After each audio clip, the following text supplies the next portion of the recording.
Hello, কেমন আছো সবাই? আশা করি সবাই ভালো আছো, সুস্থ আছো। ভৌত আলোক বিজ্ঞানের সপ্তম ক্লাসে সবাইকে স্বাগতম জানাচ্ছি।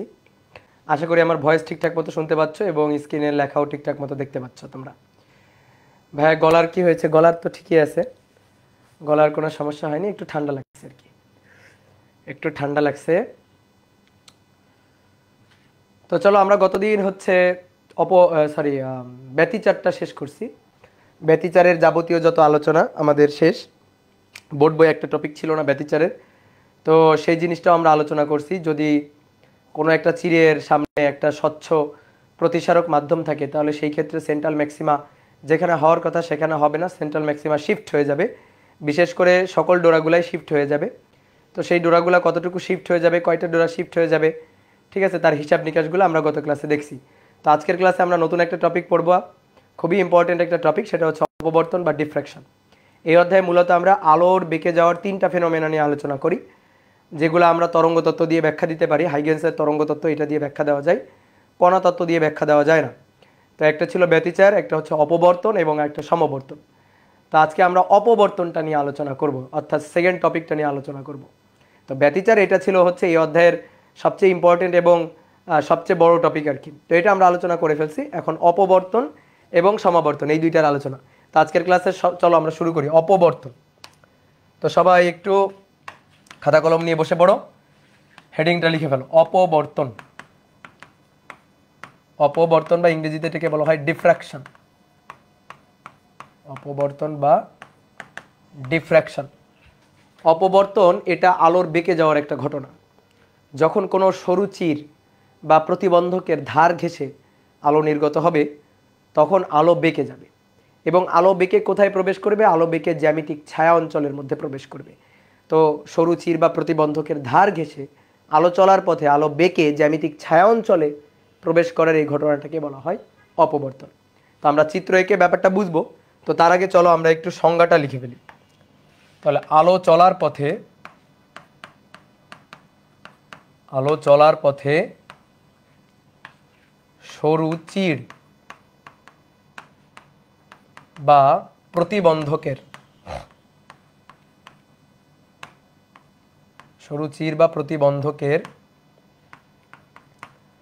ধার ঘেঁষে যাওয়ার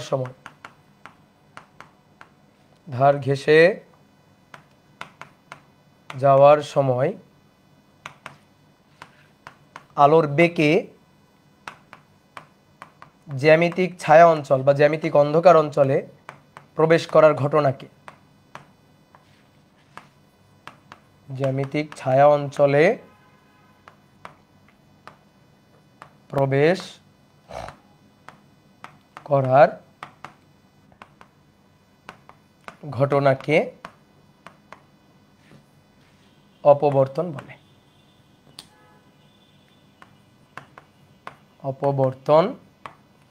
বলে। এই হচ্ছে আমাদের অপবর্তনের সংজ্ঞা। তো চলো এবার অপবর্তনের যে সংজ্ঞাটা আমরা লিখলাম, এটা একটু বোঝার বা ফিল করার ট্রাই করি। একটা অস্বচ্ছ প্রতিবন্ধক যার মধ্য দিয়ে আলো পাস করতে পারে না। তো সেরকম একটা অস্বচ্ছ প্রতিবন্ধক আলো চলার পথে সামনে রাখা আছে। ধরো এইটা হচ্ছে এরকম একটা অস্বচ্ছ প্রতিবন্ধক আলো চলার পথে সামনে রাখা আছে। এটা হচ্ছে পর্দা, এখানে আলো গিয়ে পড়বে, এটা হচ্ছে পর্দা। এবার মনে করো আলোক রশ্মি এই দিক থেকে আসতেছে, এখানে একটা সোর্স আছে, এই সোর্স থেকে আলোক রশ্মি আসতেছে। তা আমি কয়েকটা রে অপটিক্স আঁকি। এই যে আলোক রশ্মিগুলো আসলো, দেখো এই দুইটা রশ্মি বাধা পেয়ে যাবে। এই রশ্মিটা গিয়ে এখানে বাধা পেয়ে যাবে, এই রশ্মিটা গিয়ে এখানে বাধা পেয়ে যাবে। যেহেতু এটা অস্বচ্ছ একটা প্রতিবন্ধক, এটা পাস করে আলো ওই পাশে যাইতে পারবে না। তাহলে এই অংশটুকু আলো পাস করতে দিবে না, কিন্তু এখানে তো প্রতিবন্ধক নাই, ফাঁকা।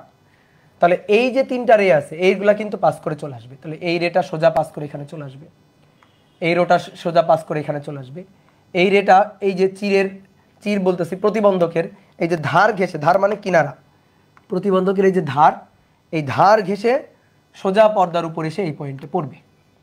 তাহলে আমি পর্দার উপর কি দেখতে পারবো? পর্দার উপর আমি এইটুকু অংশ আলোকিত দেখতে পাবো। দেখো এইটুকু অংশ পুরাই আমি আলোকিত দেখতে পাবো, এই অংশটা হবে আলোকিত।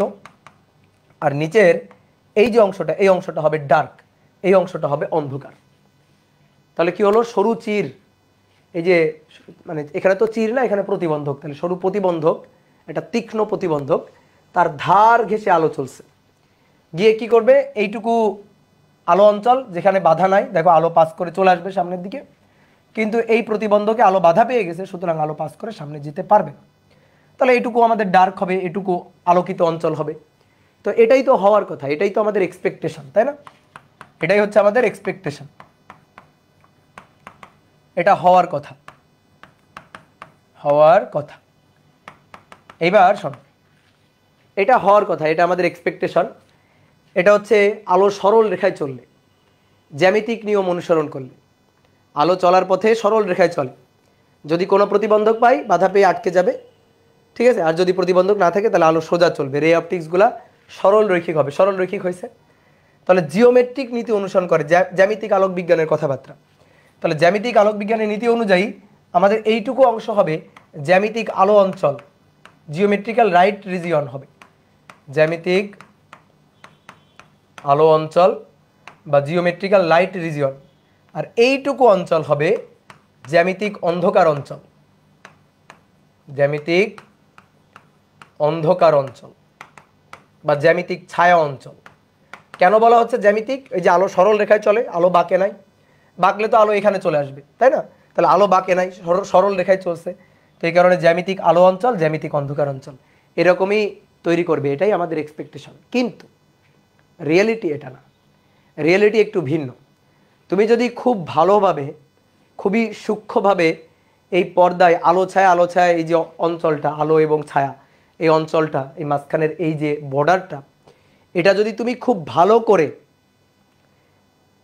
এটা যদি তুমি খুব ভালো করে লক্ষ্য করো, তাহলে আজকে পূজার ছুটি, আজকে তো ক্লাস ছিল, আজকে হয়ে পূজার ছুটি, তাই না?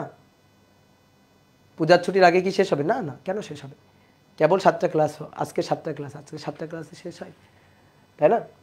তাহলে দেখো, যেটা বলতেছিলাম, তুমি যদি এই আলো এবং ছায়া বা আলো এবং অন্ধকারের এই বর্ডার লাইনটা, এই অঞ্চলটাকে তুমি খুব ভালো করে লক্ষ্য করো, এই জায়গাটাকে তুমি খুব ভালো করে লক্ষ্য করো, তাহলে তুমি এত পারফেকশন দেখতে পারবা না, ঠিক আছে? এত পারফেক্ট আলো, পারফেক্ট ঘুটঘুটে অন্ধকার এরকম তুমি দেখতে পারবা না। রিয়েলিটিটা হচ্ছে, যদি এই এই যে প্রতিবন্ধকটা, এই প্রতিবন্ধকটা বেশ একটা তীক্ষ্ণ প্রতিবন্ধক নেওয়া হয়। তীক্ষ্ণ প্রতিবন্ধক মানে একটা পাতলা, ধরো ধাতব পাত, পাতলা ধাতব পাত, ধরো মোটা পুরু একটা বই রাখলে তাহলে কিন্তু হবে না। একটা পাতলা ধাতব পাত, ধরো ব্লেড, ঠিক আছে? ব্লেড, এরকম একটা ব্লেড রাখতে পারো যার কিনারাটা খুবই তীক্ষ্ণ, ঠিক আছে? খুবই ধারালো, তীক্ষ্ণ, এরকম একটা কিনারা তুমি রাখতে পারো, তাহলে তুমি দেখবা এরকম ঘটনা ঘটবে না। তো কি ঘটবে? এই অন্ধকার অঞ্চলটার মধ্যে দেখবা কিছু আলোকিত ডোরা আছে, এখানে কয়েকটা ডোরা তৈরি হয়েছে। এই জায়গাটা পুরাপুরি, এই যে এই বর্ডারের নিচে পুরাপুরি অন্ধকার হবে না। তাহলে আমরা কি হবে, ঠিক আছে, রিয়েলিটিটা কি, বাস্তবে কি ঘটে সেইটা একটু দেখি। বাস্তবে যেটা ঘটে, যেটা ঘটে,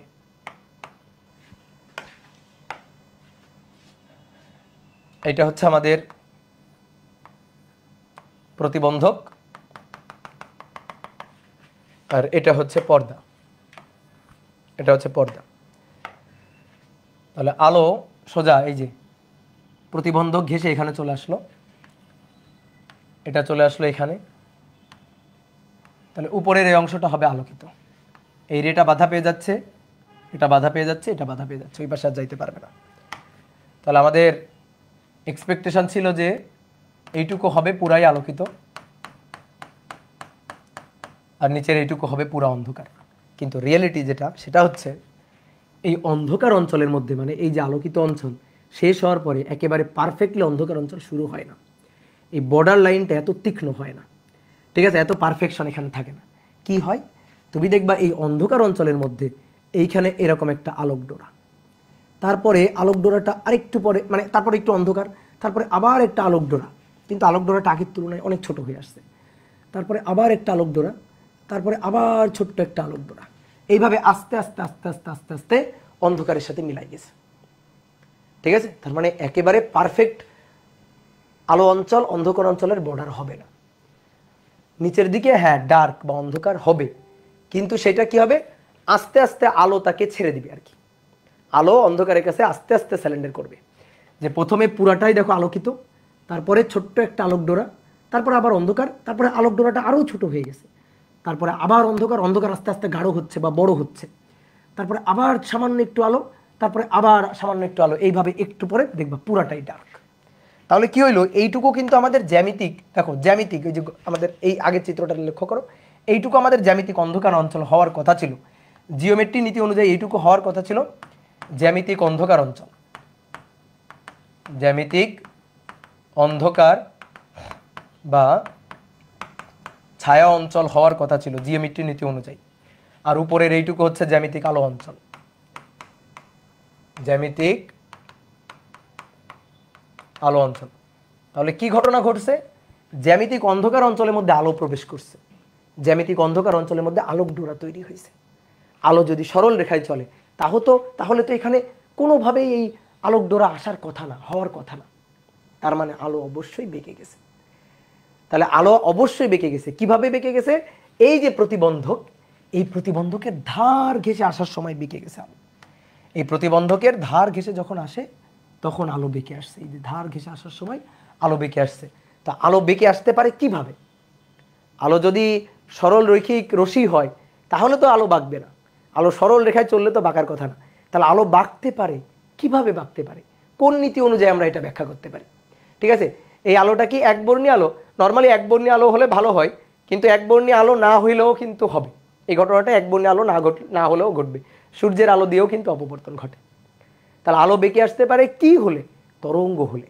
তাহলে এই জিনিসটা আমরা হাইগেন্সের নীতি দিয়ে ব্যাখ্যা করতে পারি। তা হাইগেন্স কি বলতেছে, হাইগেন্স বলতেছে আলো হচ্ছে তরঙ্গ, তাহলে তরঙ্গ হলে তখন কিন্তু বাঁকতে পারে। দেখো মনে করো পানিতে এরকম একটা ভাসমান পাটকাঠি আছে, ধরো পানিতে তুমি এই পাশ থেকে ঢেউ তৈরি করতেছো, তাহলে এই পাশ থেকে ঢেউ তৈরি করলে এই যে ঢেউগুলা গিয়ে এর উপর আসতে পড়বে। এবার দেখো এখানে কিন্তু বাধা পেয়ে গেছে, এটা কিন্তু এই যে প্রতিবন্ধক রাখছো তুমি, তাহলে ঢেউ বাধা পেয়ে গেছে, বাধা পাওয়ার পরে এই পাশে ঢেউ আসবে, কেমনভাবে ঢেউ আসবে, এইভাবে, এই যে এইভাবে ঢেউ আসবে, দেখো আস্তে আস্তে আস্তে আস্তে এই যে বেঁকে যাচ্ছে এইদিকে। ঠিক আছে, এই রশিগুলো এরকম সরল রৈখিকভাবে চলে যাচ্ছে, ধরো এখান থেকে আলো এই যে সোজা চলে যাচ্ছে, আলো সোজা চলে যাচ্ছে, আলো বেঁকে যাচ্ছে কোথায়, আলো এই জায়গাতে, এই যে দেখো বেঁকে যাচ্ছে। তো আলো বাঁকা সম্ভব কি হলে, তরঙ্গ হলে আলো বাঁকা সম্ভব। তাহলে এইভাবেই আসলে পর্দার উপর, ধরো পর্দার উপর এইটুকু হওয়ার কথা ছিল, এই যে এই জায়গাটুকু আলোকিত হওয়ার কথা ছিল, আর এইটুকু পুরো ডার্ক হওয়ার কথা ছিল, কিন্তু এই ডার্ক রিজিয়নেও আলো প্রবেশ করছে। তো এটা কি হলে প্রবেশ করতে পারে, তরঙ্গ হলে প্রবেশ করতে পারে। তাহলে এই ব্যাপারটা আমরা তরঙ্গ তত্ত্ব দিয়ে দিতে পারি, ওয়েভ দিয়ে ব্যাখ্যা দিতে পারি, হাইগেন্সের নীতি অর্থাৎ তরঙ্গ তত্ত্ব, এটা দিয়ে আমরা ব্যাখ্যা দিতে পারি। তো তুমি নিজেও কিন্তু এক্সপেরিমেন্ট করে দেখতে পারো, ঠিক আছে, তুমি নিজেও এক্সপেরিমেন্ট করে দেখতে পারো। বা একটু দেখো আমি তোমার কয়েকটা চিত্র দেখাই। এই দেখো অনেক সময় দেখবা দরজা, এই চিত্রটা খেয়াল করো, দরজা এইভাবে ফাঁকা রাখা হয়েছে, ফাঁকা রাখার পরে দেখবা ঘরের ভেতরে এরকম দেখো একটা প্যাটার্ন তৈরি হচ্ছে, দেখছো, দেখো এই যে এই ঘরের এই যে মাঝখান থেকে এখান থেকে আলো আসতেছে, তাহলে এখান থেকে যখন আলো পাস করে আসতেছে তখন প্রতিবন্ধকের ধার ঘেঁষে আসতেছে, আর প্রতিবন্ধকের ধার ঘেঁষে আসার পরে এই দেখো এই যে যেখানে অন্ধকার হওয়ার কথা ছিল এই অন্ধকার অঞ্চলের মধ্যে দেখো আলো অন্ধকার একটা প্যাটার্ন তৈরি হয়েছে। তো এটাই হচ্ছে অপবর্তন, এটাই হচ্ছে ডিফ্রাকশন।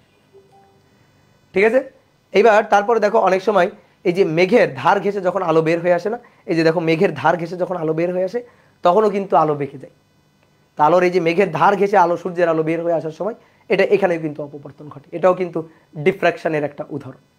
আর তুমি বাসায় যদি ডিফ্রাকশন ঘটাইতে চাও তো তুমি কিভাবে ঘটাইতে পারো, ব্লেড নিবা, একটা ব্লেড নিবা, ব্লেডটাকে মাঝখান দিয়ে ভাঙার পরে ব্লেডটাকে এইভাবে উল্টা করে এই যে এইরকম একটা ফ্রেম তুমি তৈরি করার পরে লেজার লাইট এখান থেকে ছুড়ে দিবা, এটা তুমি বাসায় এক্সপেরিমেন্ট করে দেখতে পারো, আর আমিও দেখাইতে পারি। ঠিক আছে, আমি নেক্সট ক্লাসে দেখানোর চেষ্টা করব। এখান থেকে তুমি আলো ছুড়ে দিবা, ঠিক আছে, কেউ আমাকে একটু মনে করাই দিও যে ভাই আপনি দেখাইতে চাইছিলেন। এখান থেকে তুমি লেজার লাইট ছুড়ে দিবা, তুমি পর্দার উপর, ধরো যে দেওয়ালের উপর, তুমি যদি রুমে এক্সপেরিমেন্ট করে দেখো, রুমের দেওয়ালের উপর তুমি দেখবা এরকম আলো অন্ধকার একটা প্যাটার্ন তৈরি হয়েছে। তাহলে এইভাবে আমরা আসলে অপবর্তন ঘটাইতে পারি, বুঝলা। তো আমরা প্রতিবন্ধকের ধার ঘেঁষে আলো আসার সময় আলো কিভাবে বেঁকে যাচ্ছে কিভাবে অপবর্তন প্যাটার্ন তৈরি করতেছে সেটা আমরা দেখালাম। এবার আমরা চির দিয়ে দেখাবো। দেখো এখানে আমরা কি দেখাইছি, এখানে আমরা দেখাইছি প্রতিবন্ধক। এবার আমরা চির দেখাইতে চাই। দুইটা প্রতিবন্ধক যদি এভাবে থাকে, এই একটা প্রতিবন্ধক, এই একটা প্রতিবন্ধক, দুইটা প্রতিবন্ধক যদি এভাবে থাকে, তাহলে মাঝখানের এই জায়গাটাই তো চির হিসাবে কাজ করে, তাই না? মাঝখানের এই জায়গাটাই চির হিসাবে কাজ করে। ভাই আজকে দেখাইতেন, আজকে দেখানো যাবে না, সে লেজার লাইট নাই আমার কাছে, কিনতে হবে এটা। ঠিক আছে, তো চলো এবার চিরের জন্য অপবর্তন, চিরের জন্য অপবর্তন। তাহলে দেখো এই একটা প্রতিবন্ধক,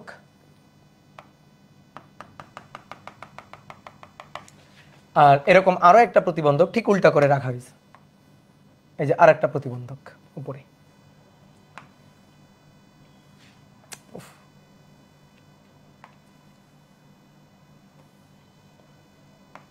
কি হলো?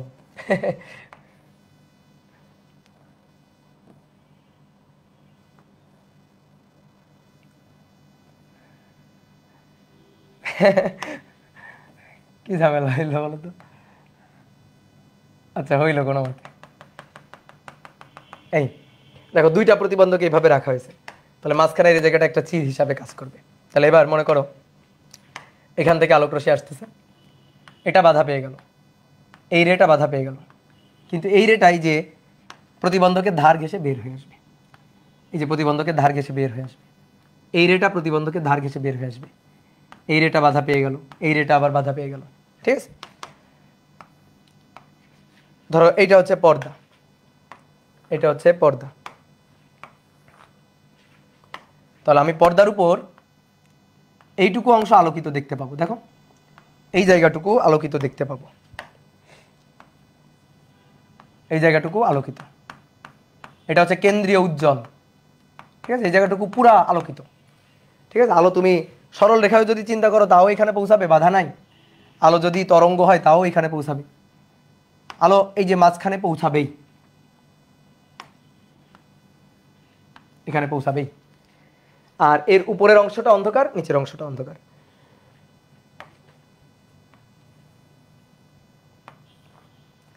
তাহলে এই অংশটুকু হবে জ্যামিতিক ছায়া অঞ্চল, জ্যামিতিক ছায়া। নিচের অংশটা এটা হবে জ্যামিতিক ছায়া, আর এই অংশটুকু হচ্ছে জ্যামিতিক আলো অঞ্চল, জিওমেট্রিক্যাল লাইট রিজিয়ন, উপরে নিচে জিওমেট্রিক্যাল ডার্ক রিজিয়ন। ওকে, এইবার আসো, অপবর্তন কিন্তু এখনো ঘটে নাই, এবার অপবর্তন ঘটবে। বলো আলো কিভাবে বেঁকে কোন দিকে যাবে? এই যে চির থেকে এই যে প্রতিবন্ধকের ধার ঘেঁষে নির্গত হওয়ার সময় বেঁকে এদিকে আসবে, প্রতিবন্ধকের ধার ঘেঁষে নির্গত হওয়ার সময় বেঁকে ওদিকে যাবে। তাহলে আমরা দেখতে পারবো আলো প্রবেশ করবে কোথায়? জ্যামিতিক ছায়া অঞ্চলের মধ্যে আলো প্রবেশ করবে। এই যে এখানে, এই যে একটা উজ্জ্বল ডোরা, তারপরে আরো ছোট একটা উজ্জ্বল ডোরা, আরো ছোট একটা, তারপর আস্তে আস্তে অন্ধকারের সাথে মিশে গেছে। ঠিক একইভাবে উপরের দিকেও তাই, এখানে একটা আলোক ডোরা, তারপরে আর একটা ছোট্ট আলোক ডোরা, এভাবে আস্তে আস্তে আস্তে আস্তে অন্ধকারের সাথে মিশে যাবে। তাহলে আলো বেঁকে প্রবেশ করলো জ্যামিতিক ছায়া অঞ্চলের মধ্যে, এই দেখো এখানে প্রবেশ করছে, জ্যামিতিক ছায়া অঞ্চলের মধ্যে প্রবেশ করবে সর্বদা। ঠিক আছে, এটা হচ্ছে জ্যামিতিক লাইট রিজিয়ন। তাহলে বেঁকে যাবে কোথায়? জ্যামিতিক ছায়া অঞ্চলের মধ্যে বেঁকে প্রবেশ করবে। তো এটাই হচ্ছে চিরের জন্য অপবর্তন। চির কিভাবে তুমি তৈরি করতে পারো? ওই যে আমি দেখালাম যে দুইটা ব্লেডকে, এই যে দুইটা ব্লেডকে এভাবে রেখে বা একটা ব্লেডকে মাঝখান দিয়ে ভেঙে এভাবে রাখবা, রাখলে এটাই একটা চির। মানে এই যে দুইটা প্রতিবন্ধক থাকলে মাঝখানে একটা চির। ঠিক আছে, অথবা একটা ভিজিটিং কার্ড নিবা, একটা পাতলা ভিজিটিং কার্ড নিবা, সেটাকে ব্লেড দিয়ে মাঝখান দিয়ে ফালি ফালি করে কাটবা, জাস্ট একটা ফালি তৈরি করবা। ঠিক আছে, ব্যতিচার হয়ে যাবে না, না ব্যতিচার হবে না, ব্যতিচার হয় দুইটা চিরের জন্য, এখানে চির কয়টা? একটা। ব্যতিচার হয় দুইটা চিরের জন্য, এখানে চির কয়টা? একটা। ব্যতিচার অপবর্তনের পার্থক্য কি? ব্যতিচার হচ্ছে দুইটা চির হতে নির্গত আলোক তরঙ্গের উপরিপাতনের কারণে ব্যতিচার, দুইটা চির, সোর্স দুইটা। কিন্তু অপবর্তনে এখানে একটা চির, এই একটা চির থেকে যখন আলো বের হয় তখন এই প্রতিবন্ধকের ধার ঘেঁষে নির্গত হওয়ার সময় আলো বেঁকে যায়, এটাই হচ্ছে অপবর্তন। আলো বেঁকে যাওয়ার ঘটনাটা হচ্ছে অপবর্তন। কথা বুঝছো? তাহলে ব্যতিচারের সাথে, ব্যতিচার হচ্ছে তরঙ্গের উপরিপাতন, দুইটা উৎসের তরঙ্গের উপরিপাতন, জাস্ট দুইটা সোর্স, S1 S2, দুইটা সোর্স, দুইটা চির। এখানে চির কয়টা? একটা চির। ঠিক আছে, ব্যতিচার হয়ে যাবে না, না ব্যতিচার তো না এটা। ঠিক আছে, আরো আমরা আস্তে আস্তে যাই, সামনের দিকে আগাই, আমরা পার্থক্য টের পাবো। ওকে,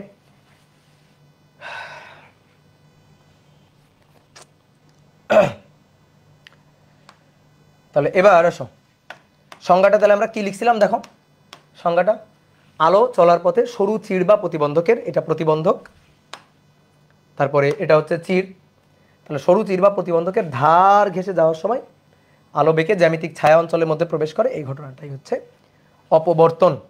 ওকে, এবার এই অপবর্তনের জন্য একটা কোশ্চেনটা হচ্ছে উড়োজাহাজ উড়ে যাওয়ার সময় মাটিতে তার ছায়া পড়ে না কেন?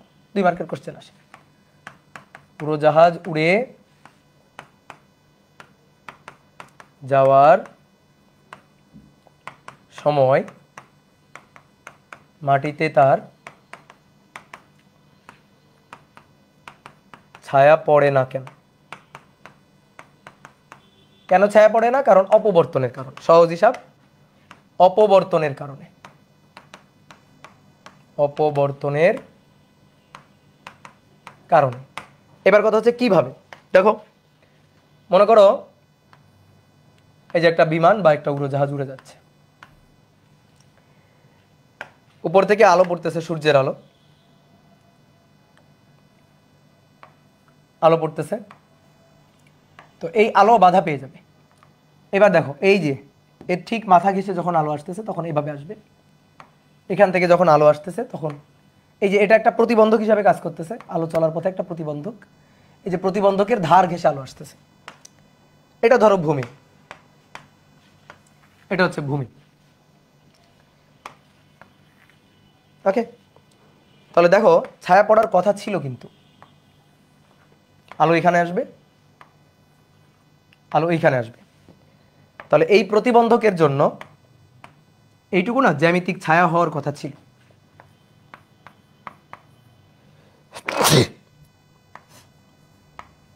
জ্যামিতিক ছায়া হওয়ার কথা ছিল, ঠিক আছে।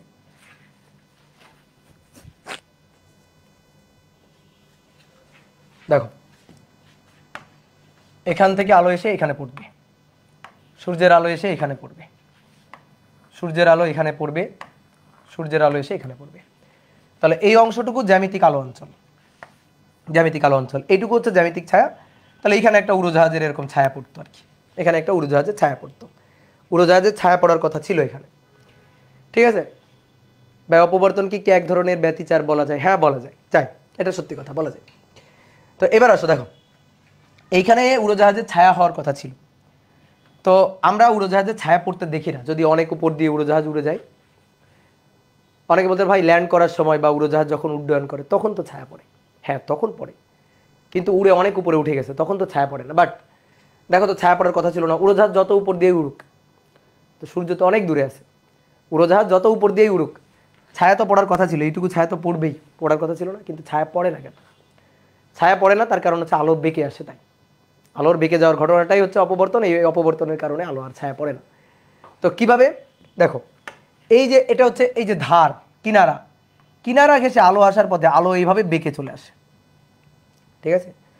আলো এভাবে কিনারা ঘেঁষে আসার সময় আলো বেঁকে এইদিকে চলে আসে, কিনারা ঘেঁষে আসার সময় আলো বেঁকে এইভাবে এদিকে চলে আসে। যদি আমরা তরঙ্গ মুখ দিয়ে চিন্তা করি, দেখো এই যে সমতল তরঙ্গ মুখ, সমতল তরঙ্গ মুখ, এই যে আলোর তরঙ্গ মুখ, তো দেখো এই যে তরঙ্গ মুখের আলো,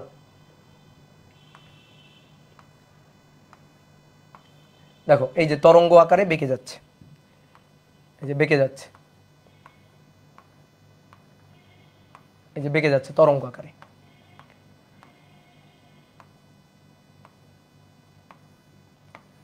বেঁকে যাচ্ছে, বেঁকে গিয়ে দেখো এই যে তরঙ্গ আকারে এখানে পৌঁছে যাচ্ছে, তরঙ্গ আকারে আলো এখানে পৌঁছে যাচ্ছে, তাহলে ছায়ার আর অস্তিত্ব নাই।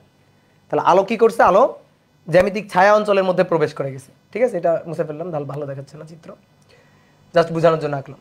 তাহলে জ্যামিতিক ছায়া অঞ্চলের মধ্যে আলো ঢুকে গেছে, তো জ্যামিতিক ছায়া অঞ্চলের মধ্যে যদি আলো ঢুকে যায় তাহলে কি আলোর আর মানে অন্ধকারের আর অস্তিত্ব থাকবে? অস্তিত্ব থাকবে না। এবার অনেকে বলতে ভাই ল্যান্ড করার সময় তো আমরা দেখি ছায়া পড়ে, হ্যাঁ ল্যান্ড করার সময় উড়োজাহাজ নিচে আসে, তো উড়োজাহাজ যদি নিচে আসে, দেখো আমি যদি ভূমিকে উপরে উঠে নিয়ে যাই, বাস্তবে তো ভূমি উপরে উঠানো যায় না, উড়োজাহাজকে নিচে নামানো যায়, তখন তো ছায়া পড়বে, এই যে এইটুকু ছায়া পড়বে। যদি আরও ভূমির কাছে চলে আসে তাহলে তখন এইটুকু ছায়া পড়বে। ঠিক ক্লিয়ার? সুন্দর করে লিখবা কেন ছায়া পড়ে না? অপবর্তনের কারণে। কারণ অপবর্তনের কারণে প্রতিবন্ধকের ধার ঘেঁষে আলো আসার সময় প্রতিবন্ধকের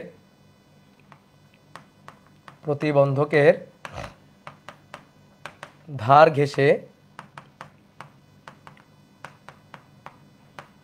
আলো চলার পথে বেঁকে জ্যামিতিক ছায়া অঞ্চলে প্রবেশ করে। বেঁকে জ্যামিতিক ছায়া অঞ্চলে প্রবেশ করে ছায়া বিলুপ্ত করে দেয়। প্রবেশ করে ছায়া বিলুপ্ত করে দেয়, এই কারণে ছায়া পড়ে না। এবার দেখো, যারা ধরো যে প্রতিসরণ পড়ছো, প্রতিসরণ সম্পর্কে হালকা পাতলা আইডিয়া আছে, তো প্রতিসরণের ক্ষেত্রে আলো বেঁকে যায়। আলো এক মাধ্যম থেকে অন্য মাধ্যমে যাওয়ার সময় আলো বেঁকে যায়। আলোর এই বেঁকে যাওয়ার ঘটনাটাকে বলা হয় প্রতিসরণ। আবার আলো বেঁকে যাওয়ার এই ঘটনাটাকে বলা হয় অপবর্তন। তা আমার প্রশ্ন হচ্ছে, অপবর্তন এবং ব্যতিচারের মধ্যে, অপবর্তন এবং প্রতিসরণের মধ্যে তাহলে পার্থক্যটা কোথায়? আলো বেঁকে যাওয়ার ঘটনা অপবর্তন, আলো বেঁকে যাওয়ার ঘটনা প্রতিসরণ, দুইটাই আলো বেঁকে যাওয়ার ঘটনা। পার্থক্য কোথায়? পার্থক্য এক লাইনে আমরা বলতে পারি, যখন আলো এক মাধ্যম থেকে অন্য মাধ্যমে গমন করে, তখন আলো এক মাধ্যম থেকে অন্য মাধ্যমে যাওয়ার সময় দুই মাধ্যমের বিভেদ তলে আলো বেঁকে যাওয়ার যে ঘটনাটা, সেটা হচ্ছে প্রতিসরণ। আর আলো যখন সরু চির বা প্রতিবন্ধকের ধার ঘেঁষে চলে, তখন বেঁকে যাওয়ার ঘটনাটা হচ্ছে অপবর্তন। অপবর্তনের মাধ্যম কিন্তু একই থাকে। সরু চির বা প্রতিবন্ধকের ধার ঘেঁষে নির্গত হওয়ার আগে এবং পরে মাধ্যম কিন্তু একই থাকে, কিন্তু প্রতিসরণের মাধ্যম কিন্তু ভিন্ন। তাহলে এক মাধ্যম থেকে অন্য মাধ্যমে যাওয়ার কালে আলোর বেঁকে যাওয়ার ঘটনা হচ্ছে প্রতিসরণ, আর একই মাধ্যমে আলোর বেঁকে যাওয়ার ঘটনা হচ্ছে অপবর্তন। এটাও 2 মার্কের প্রশ্ন হিসাবে আসে, তো একটু লিখো। অপবর্তন এবং প্রতিসরণ দুটি আলোর বেঁকে যাওয়ার ঘটনা।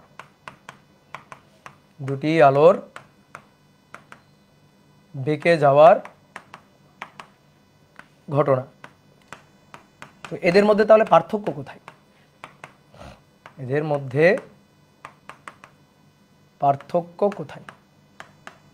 ওকে, তো চলো দেখো। প্রতিসরণ,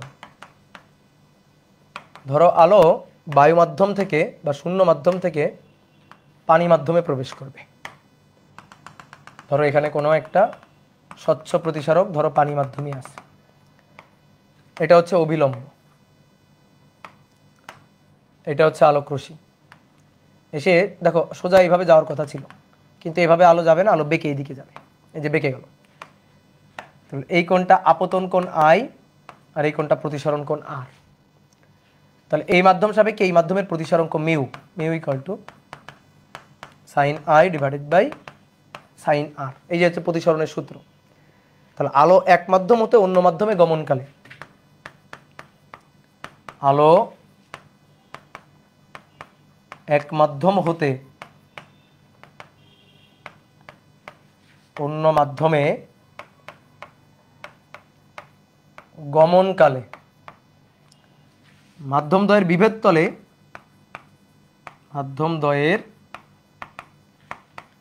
বিভেদ তল মানে এই যে শূন্য মাধ্যম এবং পানি মাধ্যম, তার যে বিভেদ তল, এটা এই বিভেদ তলে আলো বেঁকে যাওয়ার ঘটনা। তাহলে মাধ্যমদ্বয়ের বিভেদ তলে আলোর বেঁকে যাওয়ার ঘটনা, এটা হচ্ছে প্রতিসরণ। ঠিক আছে? তাহলে এখানে মাধ্যম কয়টা? 2টা। তাহলে মাধ্যম 2টা, এই যে এটা ধরো 1 নং মাধ্যম, এটা হচ্ছে 2 নং মাধ্যম। তাহলে মূল কথা হচ্ছে মাধ্যম 2টি। ঠিক আছে? কিন্তু অপবর্তনে কি হয়? অপবর্তনে মাধ্যম তো একটি, মাধ্যম একটি। এটা হচ্ছে প্রতিবন্ধক, এটা হচ্ছে পর্দা। তাহলে আলো এই প্রতিবন্ধকের ধার ঘেঁষে যাওয়ার সময় আলো বেঁকে যাচ্ছে, এই যে বেঁকে যাচ্ছে। তো এই ঘটনাটাই হচ্ছে অপবর্তন। তাহলে একই মাধ্যমে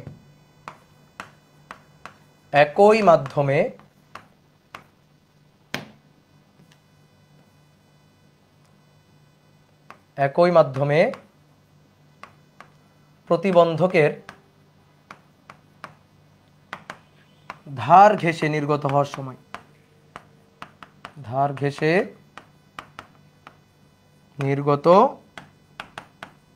হওয়ার সময় আলোর বেঁকে জ্যামিতিক ছায়া অঞ্চলে প্রবেশের ঘটনা, আলোর বেঁকে জ্যামিতিক ছায়া অঞ্চলে প্রবেশের ঘটনা, এটাই হচ্ছে অপবর্তন। ঠিক আছে, তাহলে অপবর্তন কি বোঝা গেছে? অপবর্তনটা কি বোঝা গেছে?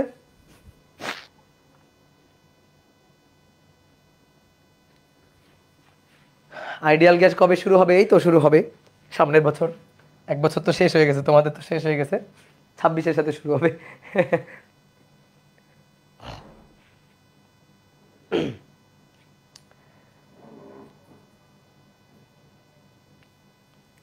দুইটি একই ধরনের আলোক উৎস ব্যতিচার সৃষ্টি করে না কেন? বা এক্সামে চিত্র আঁকে দিব? হ্যাঁ, অবশ্যই এঁকে দিবা।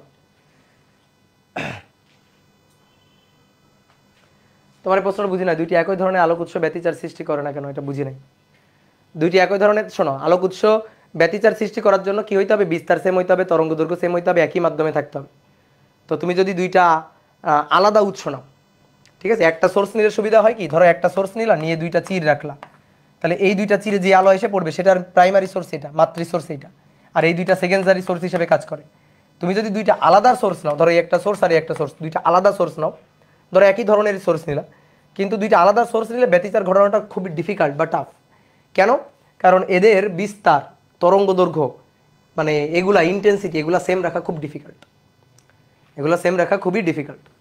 ওকে, আগের স্লাইড নাও, আগের স্লাইড।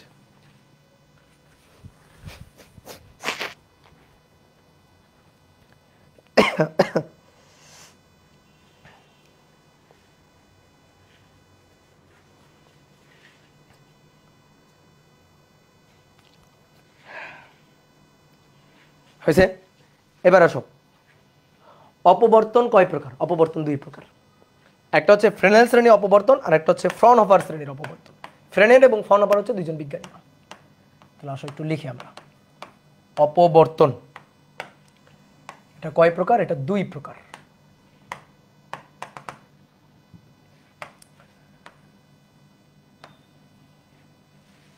এক নম্বর হচ্ছে ফ্রেনেল শ্রেণী অপবর্তন,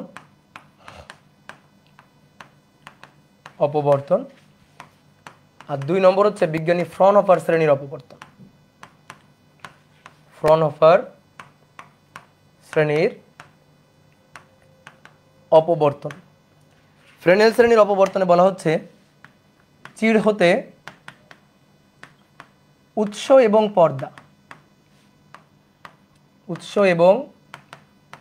পর্দা সসীম দূরে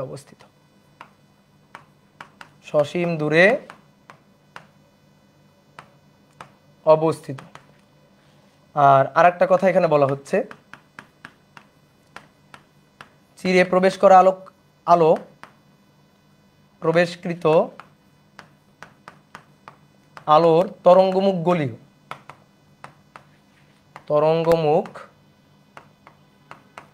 গলীয়, ঠিক আছে।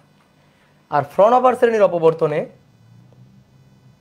বলা হচ্ছে চির হতে উৎস ও পর্দা অসীম দূরে অবস্থিত।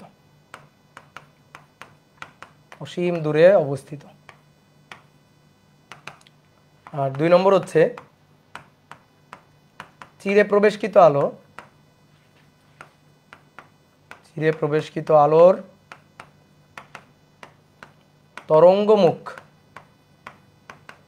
তরঙ্গমুখ সমতল তরঙ্গমুখ। সমতল। তো দেখো ঘটনাটা কি, তাকাও সবাই একটু বোর্ডে। দেখো চির হতে উৎস এবং পর্দা সসীম দূরে, ওটা অসীম দূরে। চিরে প্রবেশকৃত আলোর তরঙ্গমুখ গলীয়, আর ওইখানে হচ্ছে চিরে প্রবেশকৃত আলোর তরঙ্গমুখ সমতল।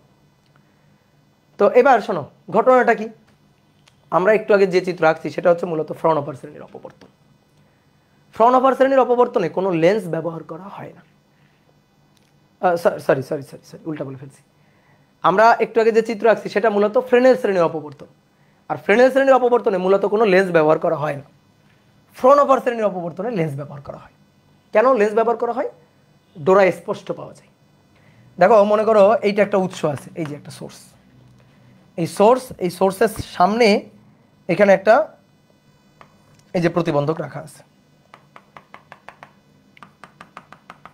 এবার দেখো এখান থেকে আলো এসে এখানে প্রবেশ করবে, আর এইটা ধরো পর্দা। তো দেখো এটা হচ্ছে একটা বিন্দু উৎস, এখান থেকে আলো কিন্তু এভাবে ছড়াই পড়বে, এই যে আলো কিন্তু এভাবে ছড়াই পড়বে। তাহলে এই আলোর তরঙ্গমুখ কিন্তু গলীয়, দেখো গলীয় তরঙ্গমুখের আলো, ঠিক আছে। এখান থেকে যে আলোটা নির্গত হবে সেটা কিন্তু এরকম গলীয় তরঙ্গমুখের আলো। তাহলে চিরের মধ্যে কেমন তরঙ্গমুখের আলো প্রবেশ করতেছে? গলীয় তরঙ্গমুখের। তোমাদের কিন্তু তরঙ্গমুখ অলরেডি আমি পড়াইছিলাম, ঠিক আছে, প্রথম ক্লাসের দিকে দেখবে তরঙ্গমুখ পড়াইছিলাম। এবার এখান থেকে এই যে চির ঘেসে একটা আলো নির্গত হলো, প্রতিবন্ধকের ধার ঘেসে এখান থেকে আরেকটা রে নির্গত হলো, এখান থেকে প্রতিবন্ধকের ধার ঘেসে আরেকটা রে নির্গত হলো। তাহলে জিওমেট্রিক্যাল নীতি অনুযায়ী এইটুকু আমাদের পাওয়া উচিত হচ্ছে আলোক উজ্জ্বল রিজিয়ন, এই যে আলোক বিন্দু। উপরে থাকবে অন্ধকার, নিচে থাকবে অন্ধকার। তাহলে এখানে হবে আলোক উজ্জ্বল একটা ডোরা, ছোট্ট একটা আলোক উজ্জ্বল ডোরা, আরো ছোট, আস্তে আস্তে আস্তে আস্তে অন্ধকারে মিলাই গেছে।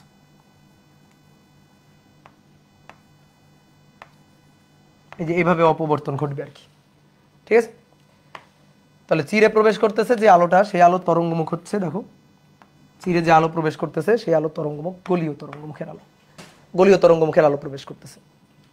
আর তারপরে যখন যখন চির হতে আলো নির্গত হচ্ছে তখন আলো এই যে বেঁকে যাচ্ছে, যে বেঁকে গিয়ে আলো ছড়াই পড়তেছে এদিকে, বেঁকে যাচ্ছে, বেঁকে গিয়ে আলো ছড়াই পড়তেছে এদিকে। তাহলে এইভাবে এই যে ফ্রনহফার শ্রেণীর অপবর্তন ঘটে।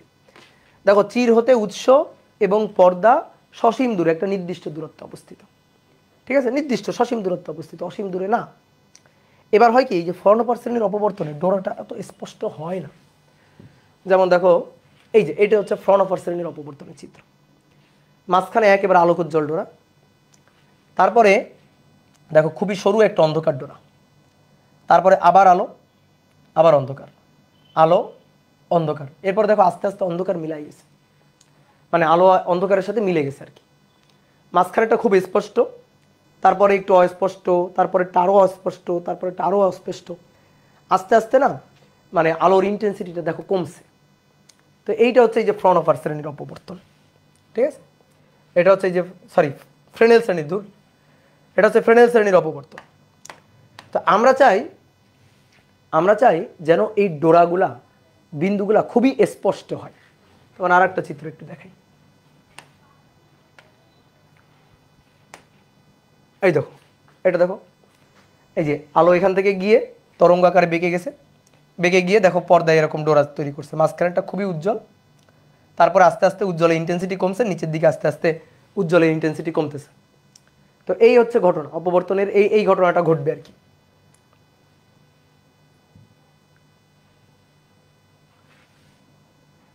আর ফ্রনহফার শ্রেণীর অপবর্তন আমরা কি করব, এইখানে আর এইখানে দুইটা লেন্স ব্যবহার করব। তো লেন্স ব্যবহার করার সুবিধা কি হবে, লেন্স ব্যবহার করলে চিরের উপর আমি ডোরাগুলাকে খুব স্পষ্ট বিন্দু বিন্দু বিন্দু বিন্দু ডোরা পাবো। এই কাজটা করছে ফ্রনহফার। তো ফ্রনহফার শ্রেণীর অপবর্তনের চিত্র আমরা পরে আঁকবো। আগে আমরা একটু বলি ফ্রনহফার শ্রেণীর অপবর্তনকে আবার দুই ভাগে ভাগ করা যায়। একটা হচ্ছে একক চিরের দরুন অপবর্তন, একক চিরের দরুন অপবর্তন, আর একটা হচ্ছে গ্রেটিং কর্তৃক অপবর্তন, গ্রেটিং কর্তৃক অপবর্তন। তো দেখবো এবার আমরা একক চিরের দরুন অপবর্তন বা গ্রেটিং কর্তৃক অপবর্তন কি জিনিস। তাহলে আসো এবার প্রথমে আসো ফ্রেনেল শ্রেণীর অপবর্তন। ফ্রেনেল শ্রেণী অপবর্তন, চির থেকে উৎসার পর্দা সসীম দূরে থাকবে, কোনো লেন্স থাকবে না।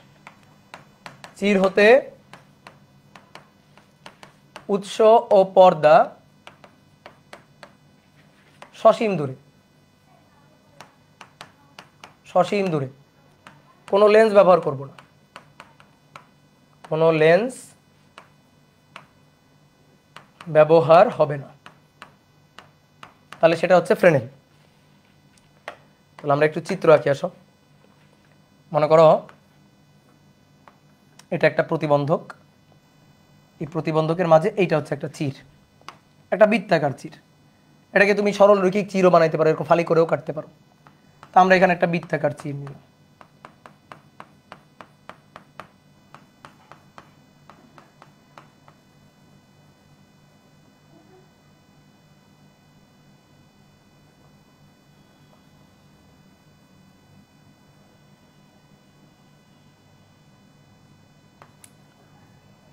এটা হচ্ছে একটা বৃত্তাকার চির, এর সামনে এখানে আলোক উৎস থাকবে। তো এই আলোক উৎস থেকে আলো এভাবে তরঙ্গ আকারে নির্গত হবে।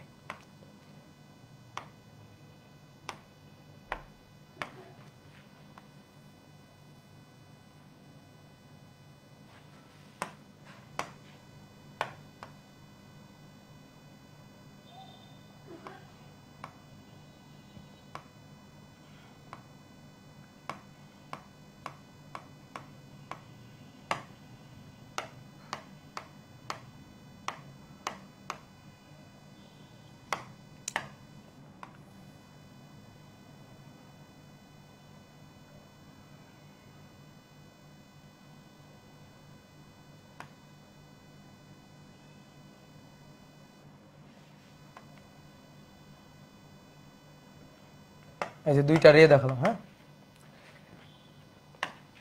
আরো রে আছে, ধরো এই রেটা বাধা পেয়ে গেছে, এটা তো আর পাস করতে পারবে না, এটা বাধা পেয়ে গেছে।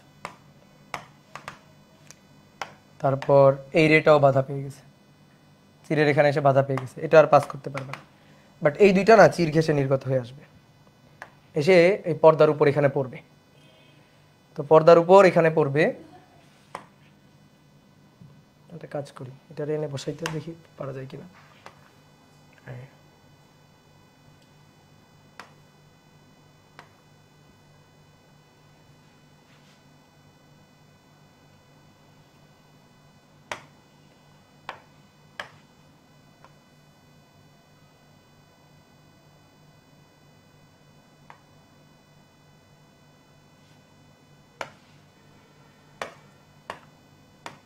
একটু চালাকি করলাম, বুঝলা।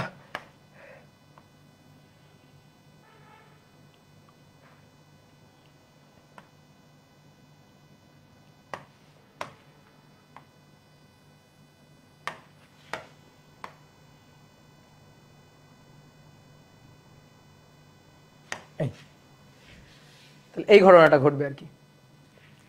আমরা কেমন আঁকবো, আমাদের দিকে তাকাইলেও না, আমরা এটা কই পাবো।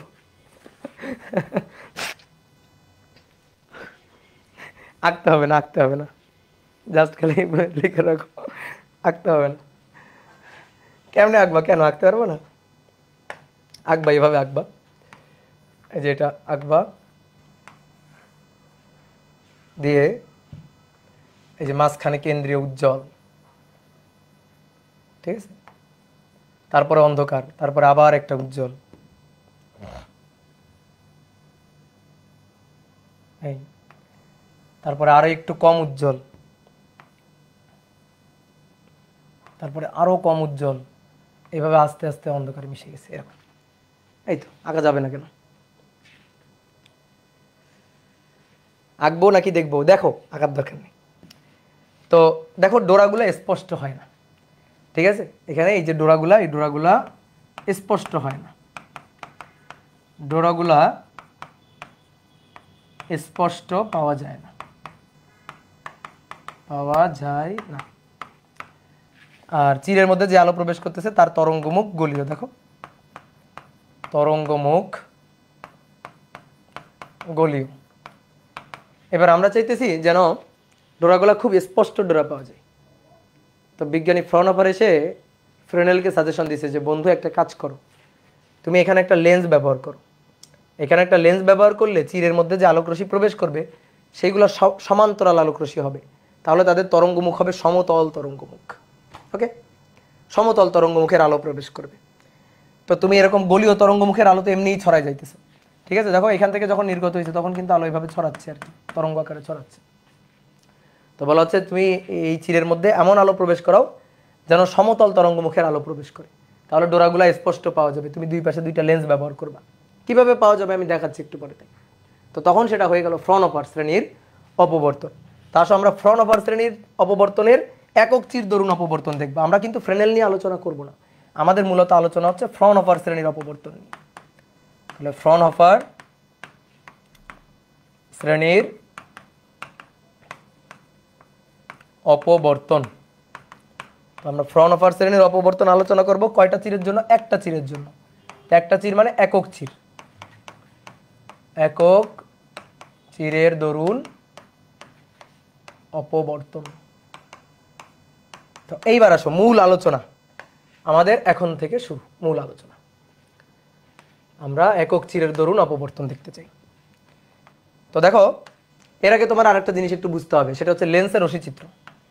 এই জিনিসটা অনেকে জানো না, এটা আসলে এখন আমার দেখানোর দরকার নাই, বাট 9-10 তোমাদের পড়তে দেয়নি। তো তো লেন্সের রশ্মিচিত্র এই জিনিসটা একটু বোঝো ভালো করে। লেন্সের রশ্মি চিত্র, এটা হচ্ছে একটা উত্তল লেন্স। এই এটা একটা উত্তল লেন্স, এটা হচ্ছে প্রধান অক্ষ।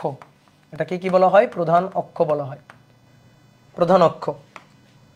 যদি আলোক রশ্মি প্রধান অক্ষের সমান্তরাল আসে, এই যে প্রধান অক্ষের সমান্তরাল আসে, তো এই লেন্সের দুই পাশে দুইটা ফোকাস থাকে, এই একটা ফোকাস, একটা ফোকাস, প্রধান ফোকাস।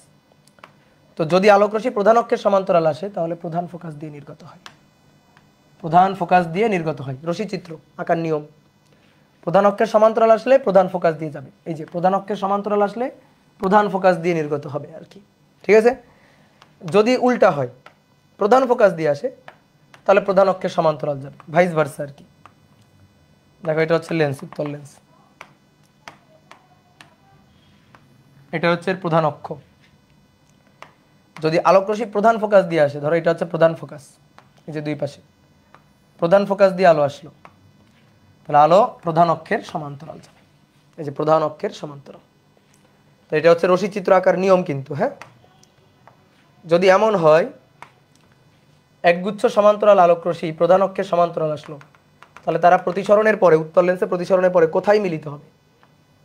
প্রধান ফোকাসে মিলিত হবে। এটা হচ্ছে প্রধান ফোকাস, সরি প্রধান অক্ষ, এর প্রধান ফোকাস ধরো এইটা। তো এই পাশ থেকে ধরো আলোক রশ্মি গেল হচ্ছে প্রধান অক্ষের সমান্তরাল, প্রধান অক্ষের সমান্তরাল একগুচ্ছ আলোক রশ্মি গেল, তাহলে সেগুলো প্রতিসরণের পর প্রধান ফোকাস দিয়ে যাবে, এই যে প্রধান ফোকাস দিয়ে চলে যাবে, ঠিক আছে। এই ঘটনাটা ঘটবে। আর যদি এমন হয় ধরো সমান্তরাল আসলো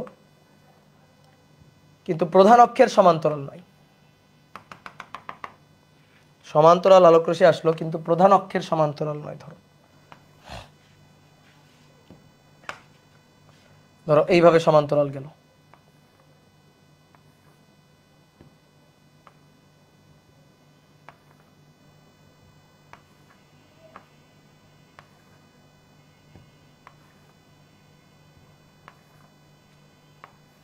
দেখো এই তিনটা আলোক রশ্মিও কিন্তু সমান্তরাল, বাট এরা প্রধান অক্ষের সমান্তরাল না, ঠিক আছে। তাহলে এরা কিভাবে মিলিত হবে? এরা প্রধান ফোকাসে গিয়ে মিলিত হবে না, বুঝলা, এখানে গিয়ে মিলিত হবে না। তো কিভাবে মিলিত হবে? প্রধান এই যে এই ফোকাস তল, এই ফোকাস তলে মিলিত হবে, ফোকাস তল। এখানে এই ফোকাস বিন্দুতে একটা তল কল্পনা করো, এরকম ধরো এই কাগজটা রাখলে একটা তল হবে, এই যে এটা তল, তো এই তলে মিলিত হবে এই যে প্রধান ফোকাসের হয় উপরে নয়তো নিচে, এই তলে মিলিত হবে, এই যে তলটা এই তলে গিয়ে মিলিত হবে, ঠিক আছে। তাহলে মিলিত হবে কোথায়? মিলিত হবে ফোকাস তলে, ধরো এই বিন্দুতে মিলিত হবে। এই যে এটা হচ্ছে প্রধান ফোকাস, কিন্তু মিলিত হচ্ছে প্রধান ফোকাসের উপরে ফোকাস তলে। এই জিনিসগুলো একটু মাথায় রাখবা, তাহলেই হবে। তো শর্ট সিলেবাস ছিল বিধায় তোমরা অনেকে এই জিনিসগুলো মিস করে গেছো। তাহলে আমি আরেকবার বলি, প্রধান অক্ষের সমান্তরাল প্রধান ফোকাস দিয়ে যাবে, প্রধান ফোকাস দিয়ে আসলে প্রধান অক্ষের সমান্তরাল যাবে। একগুচ্ছ সমান্তরাল আলোক রশ্মি প্রধান অক্ষের সমান্তরাল হলে প্রধান ফোকাসে মিলবে, আর যদি নর্মালভাবে সমান্তরালই হয় তাহলে প্রধান ফোকাসে মিলবে না, ফোকাস তলে গিয়ে মিলবে। তাহলে এই কয়টা জিনিস মাথায় রাখতে হবে।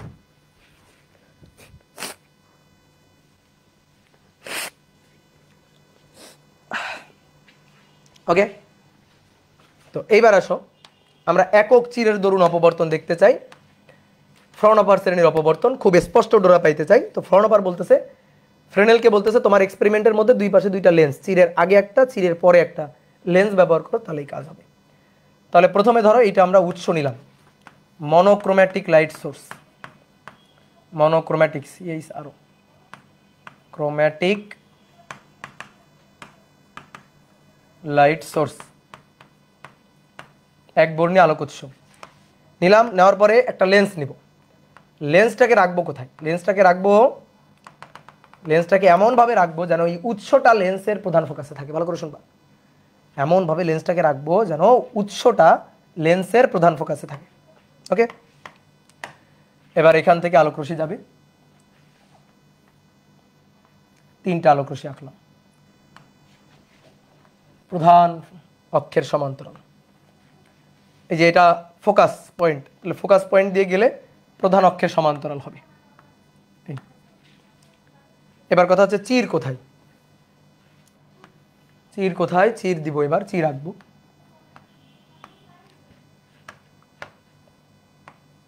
এই যে এটা হচ্ছে চির।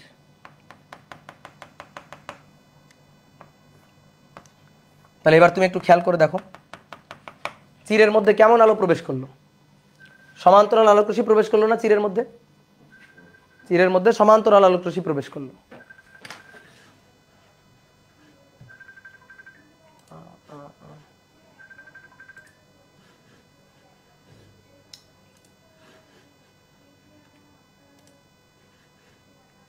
হ্যালো হ্যালো হ্যালো, ঠিক আছে। তাহলে চিরের মধ্যে সমান্তরাল আলোক রশ্মি প্রবেশ করলো, দেখো সমান্তরাল আলোক রশ্মি প্রবেশ করলো। এবার এই চির ঘেঁষে যখন নির্গত হবে তখনই তো অপবর্তন ঘটবে।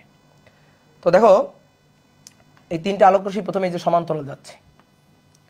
এবার আমি কি করব, এখানে আবার একটা লেন্স রাখবো, না হলে কি হবে দেখো, আগে তো এই যে সেন্ট্রাল ম্যাক্সিমা তৈরি হবে, এটা হচ্ছে কেন্দ্রীয় উজ্জ্বল ডোরা, এতটুকু জায়গা জুড়ে তৈরি হবে, ঠিক আছে। তারপরে উপরে উজ্জ্বল ডোরা এভাবে তৈরি হবে, নিচে উজ্জ্বল ডোরা এভাবে তৈরি হবে।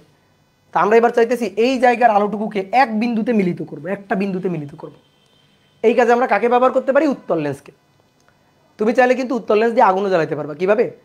মনে করো দুপুরবেলা যখন অনেক রোদ পড়বে তখন একটা উত্তল লেন্স এটা নিয়ে ছাদে যাবা, যাওয়ার পরে আলো যেদিক দিয়ে আসতেছে সেই দিকে উত্তল লেন্সটাকে ধরবা, ধরার পরে একটা কাগজ নিবা বা একটা টিস্যু পেপার নিবা, নিয়ে দেখবা যে আলোক রশ্মি প্রতিসরণের পরে, এই যে প্রতিসরণের পরে যে বিন্দুতে মিলতেছে, এই যে বিন্দুতে মিলতেছে ওইখানে টিস্যু পেপার বা কাগজটা রাখবা, একটু পরে দেখবা ওখান থেকে ধোঁয়া উঠতেছে। তো এইভাবে কিন্তু আগুন জ্বালানো যায় আর কি। কেন? কারণ আগে দেখো যদি লেন্সটা না রাখতাম তাহলে আলো ছড়াই যাচ্ছিল, সেই ছড়ানো আলোকে এক বিন্দুতে মিলিত করতেছে, তাহলে ওই বিন্দুতে অনেক বেশি আলো এসে মিলতেছে না, তাহলে ইন্টেন্সিটি ওই বিন্দুর বেড়ে যাচ্ছে না আর কি। তো ওই ঘটনাটা ঘটবে যদি আমি লেন্স রাখি আর কি। তা আমরা তাই করতে চাই, আমরা চাই কেন্দ্রীয় উজ্জ্বলের আলোটাকে ছড়াই না পড়ে এক বিন্দুতে মিলিত করতে, তাহলে আমরা স্পষ্ট করে বিন্দু ডোরাগুলা দেখতে পারবো আর কি। তাহলে আমরা এখানে একটা লেন্স রাখবো, আবার এখানে আর একটা লেন্স রাখবো, এই আর লেন্সটাকে এমনভাবে রাখবো যেন এই লেন্সের ফোকাসে থাকে পর্দা, যেন পর্দাটা এই লেন্সের ফোকাসে থাকে। তাহলে আলোক রশ্মি গিয়ে এই যে ফোকাসে মিলবে, প্রতিসরণের পর ফোকাস বিন্দুতে গিয়ে মিলবে। বুঝলা? এই হবে ঘটনা। তাহলে এই পয়েন্টে আমি বেশ ভালোই উজ্জ্বল একটা আলোক ডোরা দেখতে পাবো, একটা আলোক বিন্দু দেখতে পাবো, ঠিক আছে। এবার কথা হচ্ছে ভাই অপবর্তন কই ঘটলো? অপবর্তনই তো ঘটলো না। অপবর্তন ঘটে নাই? অপবর্তন ঘটছে। কিভাবে অপবর্তন ঘটছে? এই যে অপবর্তন ঘটছে, আমরা এখন আঁকি নাই। এই যে তীর, এই যে দুইটা প্রতিবন্ধক, এর ধার ঘেঁষে আলো যাওয়ার সময় আলো বেঁকে অপবর্তন ঘটাইছে। তাহলে ধার ঘেঁষে যাওয়ার সময় আলো বেঁকে আলো অপবর্তন ঘটাবে। তাহলে এখান থেকে বেঁকে যাওয়ার রশ্মি দেখো, তুমি চিন্তা করো, ধরো এই একটা বিন্দু, এই একটা বিন্দু, এই একটা বিন্দু। হাইগেন্সের নীতিটা কিভাবে এখানে অ্যাপ্লাই হচ্ছে ভালো করে বুঝবা। হাইগেন্সের নীতি, হাইগেন্স বলতেছে তরঙ্গমুখের উপর অবস্থিত প্রত্যেকটা বিন্দু এক একটা উৎস। হাইগেন্স বলতেছে তরঙ্গমুখের উপর অবস্থিত প্রত্যেকটা বিন্দুই এক একটা উৎস। এইখানে তরঙ্গমুখটা ছিল কেমন? গোলীয়। লেন্সে প্রতিসরণের পরে তরঙ্গমুখটা হয়ে গেছে সমতল তরঙ্গমুখ, তরঙ্গমুখ হয়ে গেছে সমতল, এই যে সমতল তরঙ্গমুখ হয়ে গেছে। তো এরকম একটা তরঙ্গমুখের আলো এখানে আসলো না? দেখো এখানে এরকম একটা তরঙ্গমুখের আলো আসলো, এই যে এই পয়েন্টে এরকম একটা তরঙ্গমুখের আলো আসলো। তো এই তরঙ্গমুখের উপর অবস্থিত প্রত্যেকটা বিন্দুই, এই বিন্দুটা, এই বিন্দুটা, এই বিন্দুটা, এই বিন্দুটা সমদশা সম্পন্ন কণা। তাহলে তারা প্রায় সেকেন্ডারি সোর্স হিসেবে কাজ করবে। আর সেকেন্ডারি সোর্সের মতো তারা এভাবে তরঙ্গ ইমিট করবে, সেকেন্ডারি সোর্সের মতো এভাবে তরঙ্গ ইমিট করবে। আমি তিনটা আঁকছি, আরও আছে, ধরো এখানে আরও আছে, এখানে আরও আছে, তো আমি তিনটা আঁকছি, জাস্ট তিনটা আঁকছি। তাহলে এইগুলা সব সেকেন্ডারি সোর্স হিসেবে কাজ করবে। আর চির থেকে নির্গত হওয়ার সময় এই সেকেন্ডারি সোর্সের জন্য আলো বেঁকে যাচ্ছে। কি কথা বোঝা গেছে? সমদশা সম্পন্ন যে কণাগুলো, সেই কণাগুলোর সঞ্চারপথই হচ্ছে তরঙ্গ, সরি তরঙ্গমুখ। সমদশা সম্পন্ন কণাগুলোর সঞ্চারপথই হচ্ছে তরঙ্গমুখ। দেখো এরকম,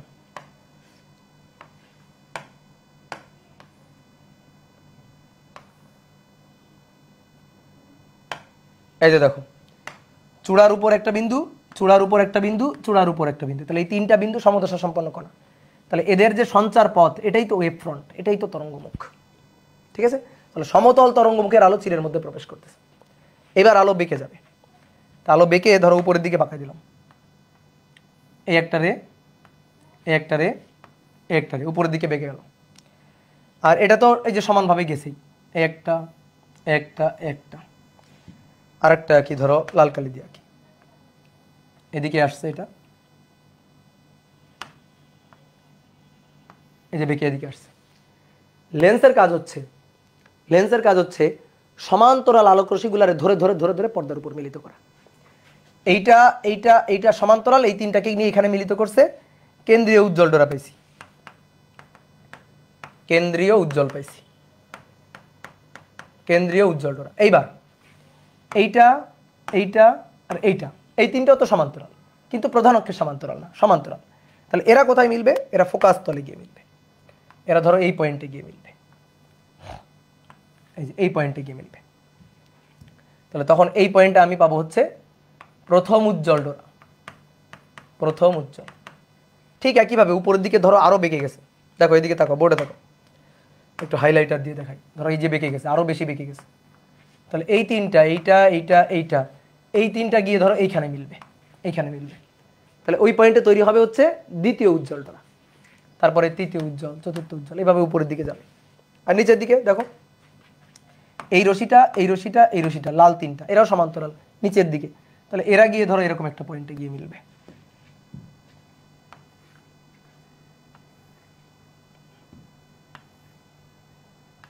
এরা গিয়ে এরকম একটা পয়েন্টে মিলবে, এই পয়েন্টে মিলবে। তাহলে এইখানে হবে দ্বিতীয় উজ্জ্বল, দ্বিতীয়, সরি প্রথম, প্রথম প্রথম উজ্জ্বল।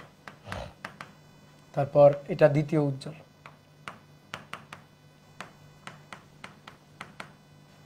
তারপরে এটা দ্বিতীয় উজ্জ্বল। বুঝতে পারছো?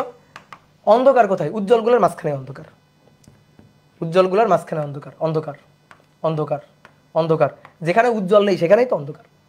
তাহলে এটা হচ্ছে প্রথম অন্ধকার, কেন্দ্রীয় অন্ধকার হয় না, প্রথম অন্ধকার, এটা প্রথম অন্ধকার, দ্বিতীয় অন্ধকার, দ্বিতীয় অন্ধকার, এটা দ্বিতীয় অন্ধকার। উজ্জ্বলগুলোর মাঝখানে মাঝখানে অন্ধকার ডোরা তৈরি হবে। তাহলে এইভাবে আসলে ব্যতিচার ঘটবে।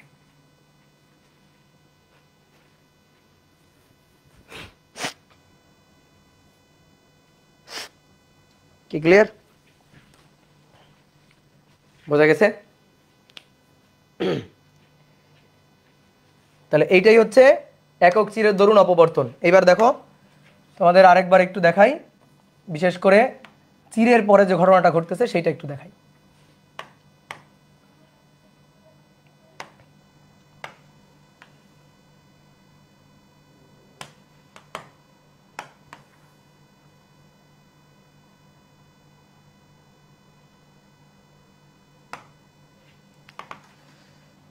দেখো এখান থেকে সমতল তরঙ্গমুখের আলো আসতেছে, এই যে সমতল তরঙ্গমুখের আলো এখানে আসতেছে।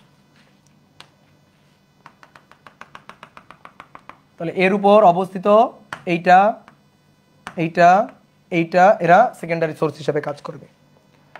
তাহলে সেকেন্ডারি সোর্স হিসেবে কাজ করলে তরঙ্গ ইমিট করবে তারা। আর এখানে লেন্স রাখা আছে,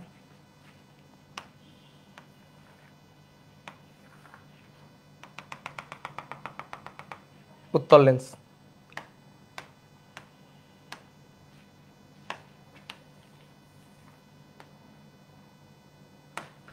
ঠিক মাঝখানে হয়েছে, হ্যাঁ। তাহলে যখন আলো এই চির ঘেঁষে বের হবে তখনই তো আলো বাঁকবে। কিভাবে বাঁকবে? তরঙ্গ আকারে বাঁকবে, ঢেউ তরঙ্গ আকারে বাঁকবে। তাহলে এইভাবে আলো তরঙ্গ আকারে বাঁকবে।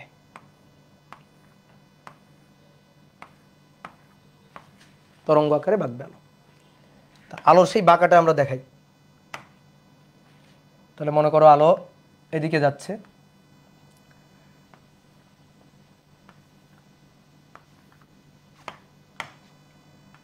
এই যে বেঁকে এদিকে যাচ্ছে,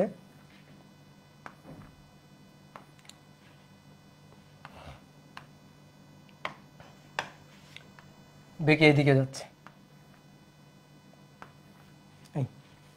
এইভাবে বাঁকতেছে। তাহলে দেখো এই রেটা এই রেটা এই রেটা এই তিনটা রে পরস্পরের সমান্তরাল। লেন্সের কাজ হচ্ছে সমান্তরাল রশ্মিগুলাকে ধরে একটা বিন্দুতে মিলিত করা, এটা হচ্ছে লেন্সের কাজ। তাহলে লেন্স কি করবে? এই তিনটা রশ্মিকে এই প্রধান ফোকাসে মিলিত করবে।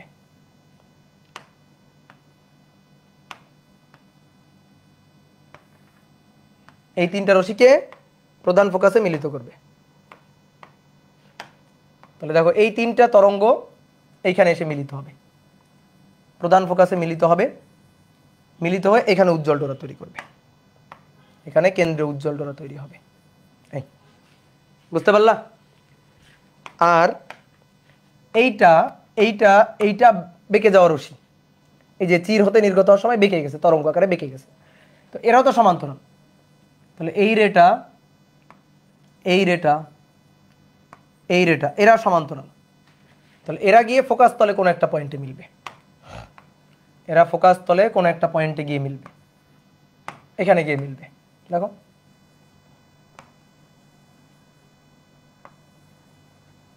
মিলে এইখানে আবার একটা উজ্জ্বল ডোরা তৈরি করবে, এই যে। ওকে, ঠিক একইভাবে এই লালগুলার দিকে তাকাও, এই একটা এই একটা এই একটা, এই তিনটা এসে এইখানে মিলবে, এই বিন্দুতে মিলবে। তো এই বিন্দুতে আবার উজ্জ্বল ডোরা তৈরি করবে, ঠিক আছে। এবার তারপরে আরো দেখানো যায়, সেগুলো হাইলাইটার দিয়ে দেখাচ্ছি। দেখো ধরো আরো বেঁকে গেছে, এই তারা গিয়ে এইখানে মিলবে, এখানে আর একটা উজ্জ্বল ডোরা তৈরি করবে। তো এই হচ্ছে কাহিনী। কি কথা বুঝছো? তো এইভাবে ঘটনাটা ঘটবে আর কি। এইভাবে আমি পর্দার উপর ডোরা পাবো। এবং দেখো উজ্জ্বলের কেন্দ্রীয় উজ্জ্বলের ইন্টেন্সিটি সবচেয়ে বেশি, তারপরে আস্তে আস্তে নিচের দিকে উজ্জ্বলগুলার ইন্টেন্সিটি কমতে থাকবে, উপরের দিকে উজ্জ্বলগুলার ইন্টেন্সিটি কমতে থাকবে। কি কথা হচ্ছে? এই ঘটনাটা ঘটবে। এরকম উজ্জ্বল অন্ধকার ডোরা চলতেই থাকবে। হ্যাঁ, দ্বিতীয় লেন্সটি কি প্রথম লেন্স থেকে বড় হইতে হবে? বড় হইতে হবে এমন কোনো কথা নেই, ঠিক আছে। চির তো নর্মালি অনেক ছোট, আমি বড় করে আঁকছি। এই চিরটা বাস্তবে তো এতটুকু, বাস্তবে চির তো এই যে এতটুকু, একটা জাস্ট ক্ষুদ্র ছিদ্র চির, তো সেটাকে কয়েক লক্ষ গুণ জুম করে আঁকছি আর কি, ঠিক আছে। এইবার আসো এই উজ্জ্বল ডোরা পাওয়ার শর্ত কি, অন্ধকার ডোরা পাওয়ার শর্তটা কি, শর্ত দেখবো এবার আমরা।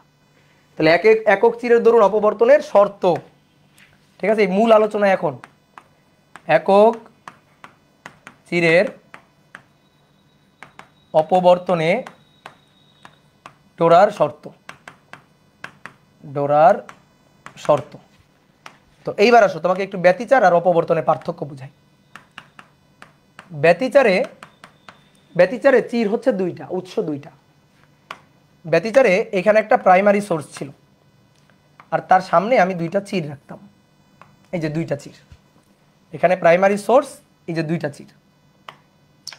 তো এখান থেকে আলো এভাবে তরঙ্গ আকারে নির্গত হতো, এভাবে তরঙ্গ আকারে নির্গত হতো। হাইগেন্সের নীতি অনুযায়ী এই তরঙ্গ মুখের উপর অবস্থিত প্রত্যেকটা কণাই, যেমন এই একটা কণা, এই একটা কণা, এই একটা কণা, এই একটা কণা, প্রত্যেকটা কণাই এক একটা গৌণ উৎস। তো দেখো এর মধ্যে এই চির থেকে এই একটা কণা আর এই একটা কণা, এই দুইটা কণাই জাস্ট বাইরে উকি দিতে পারতেছে। দেখো এই বাইরে উকি দিতে পারতেছে না, এই আটকে গেছে, এই বাইরে উকি দিতে পারতেছে না, এর সামনে প্রতিবন্ধক আছে, তাহলে এই উকি দিতে পারতেছে, তাহলে এখান থেকে তরঙ্গ ইমিট করবে, এও এখান থেকে এরভাবে তরঙ্গ ইমিট করবে।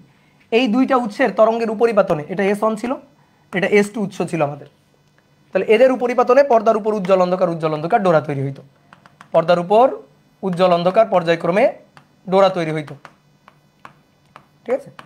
সবগুলো উজ্জ্বলের ইন্টেন্সিটি ছিল 4I0, সবগুলো অন্ধকারের ইন্টেন্সিটি ছিল 0। তো এটা ছিল ব্যতিচার। তাহলে ব্যতিচারে উৎস হচ্ছে দুইটা, মাথায় রাখবা। ব্যতিচারে উৎস দুইটা, উৎস দুটি, চির দুটি দুইটা উৎস হিসাবে কাজ করবে। সেকেন্ডারি সোর্স, উৎস দুইটাকে বলা হয় সেকেন্ডারি সোর্স বা গৌণ উৎস আর কি, ঠিক আছে, গৌণ উৎস। এটা প্রাইমারি সোর্স মানে মূল উৎস আর কি, গৌণ উৎস দুটি। কিন্তু অপবর্তনে গৌণ উৎস অসংখ্য, একটি না অসংখ্য। অপবর্তনে গৌণ উৎস অসংখ্য, অপবর্তন, ওকে। অপবর্তনে চিরটাকে আমরা একটু, এই যে চির, এই যে ছোট্ট একটা চির, এটাকে একটু জুম করে বেশ বড় করে দেখাবো। তাহলে এটা হচ্ছে আমাদের চির, এই চিরটাকে আমরা বেশ বড় করে দেখালাম, এই যে চিরটা।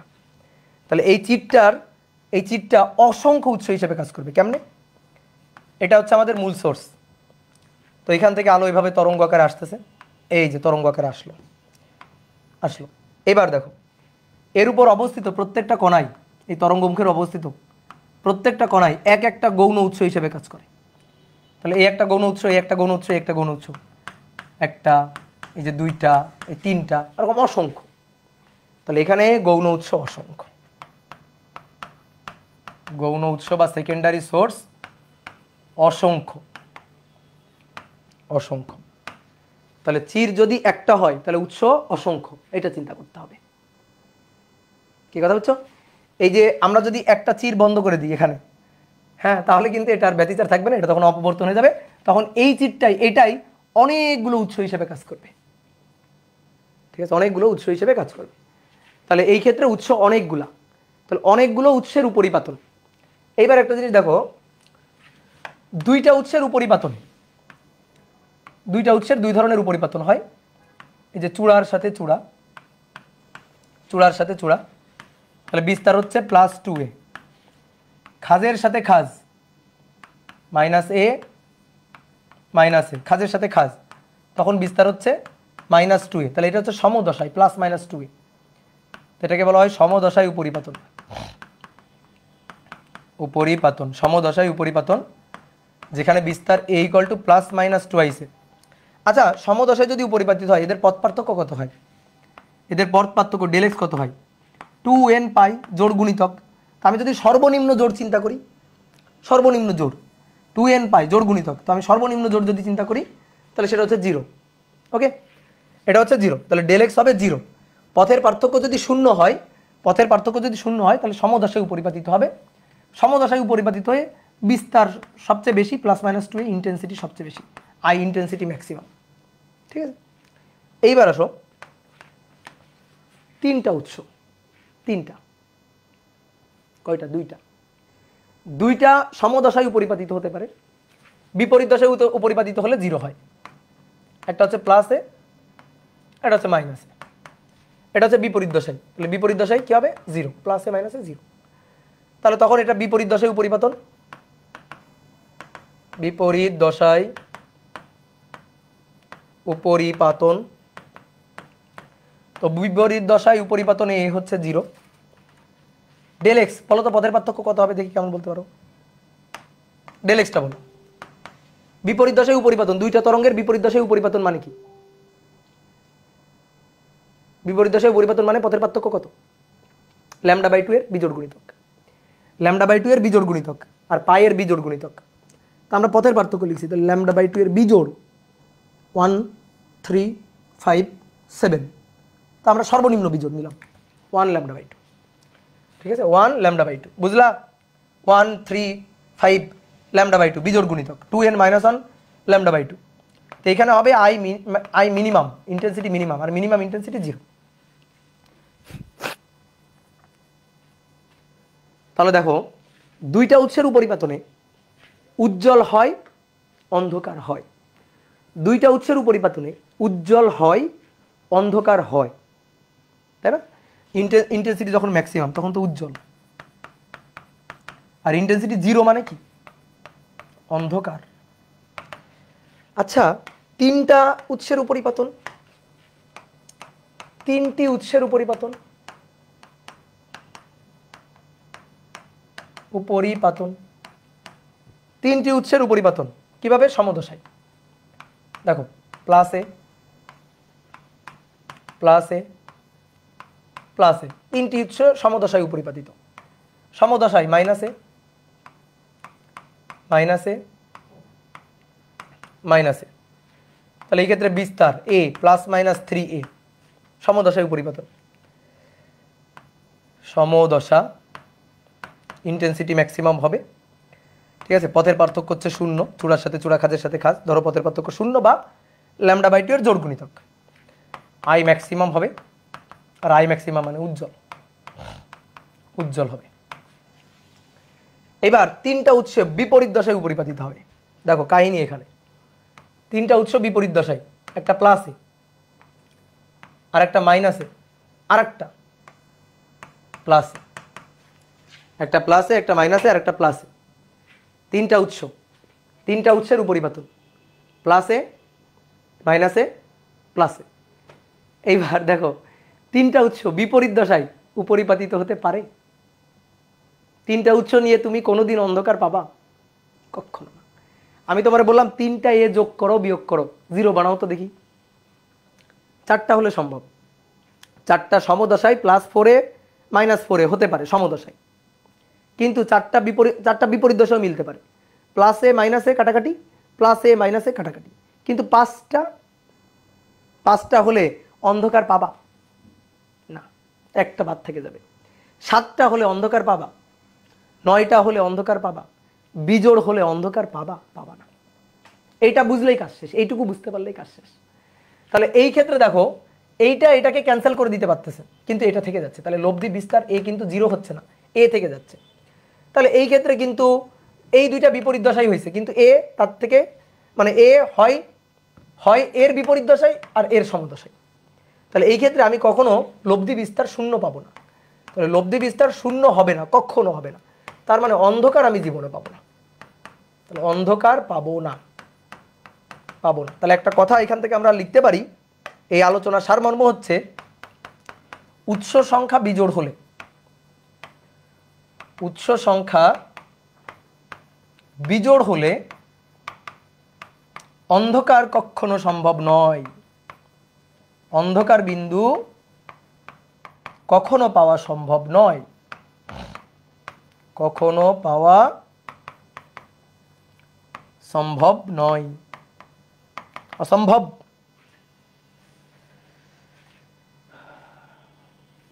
বুঝলা? তাহলে আমরা শর্ত চাইছিলাম, একক চিরদরুণ অপবর্তনের শর্ত। আসো শর্ত, এবার আমরা শর্ত পারবো। দেখো ব্যতিচারের ক্ষেত্রে শর্ত দুটো, একটা হচ্ছে উজ্জ্বলের শর্ত, একটা হচ্ছে অন্ধকারের শর্ত। কিন্তু এই ক্ষেত্রে শর্ত 3টা, কেন্দ্রীয় উজ্জ্বল, সাধারণ উজ্জ্বল, সাধারণ অন্ধকার। তাহলে আসো প্রথমে কেন্দ্রীয় উজ্জ্বলের শর্ত। কেন্দ্রীয় উজ্জ্বল বা উজ্জ্বলকে বলা হয় চরম। কেন্দ্রীয় উজ্জ্বল বা চরমের শর্ত দেখো,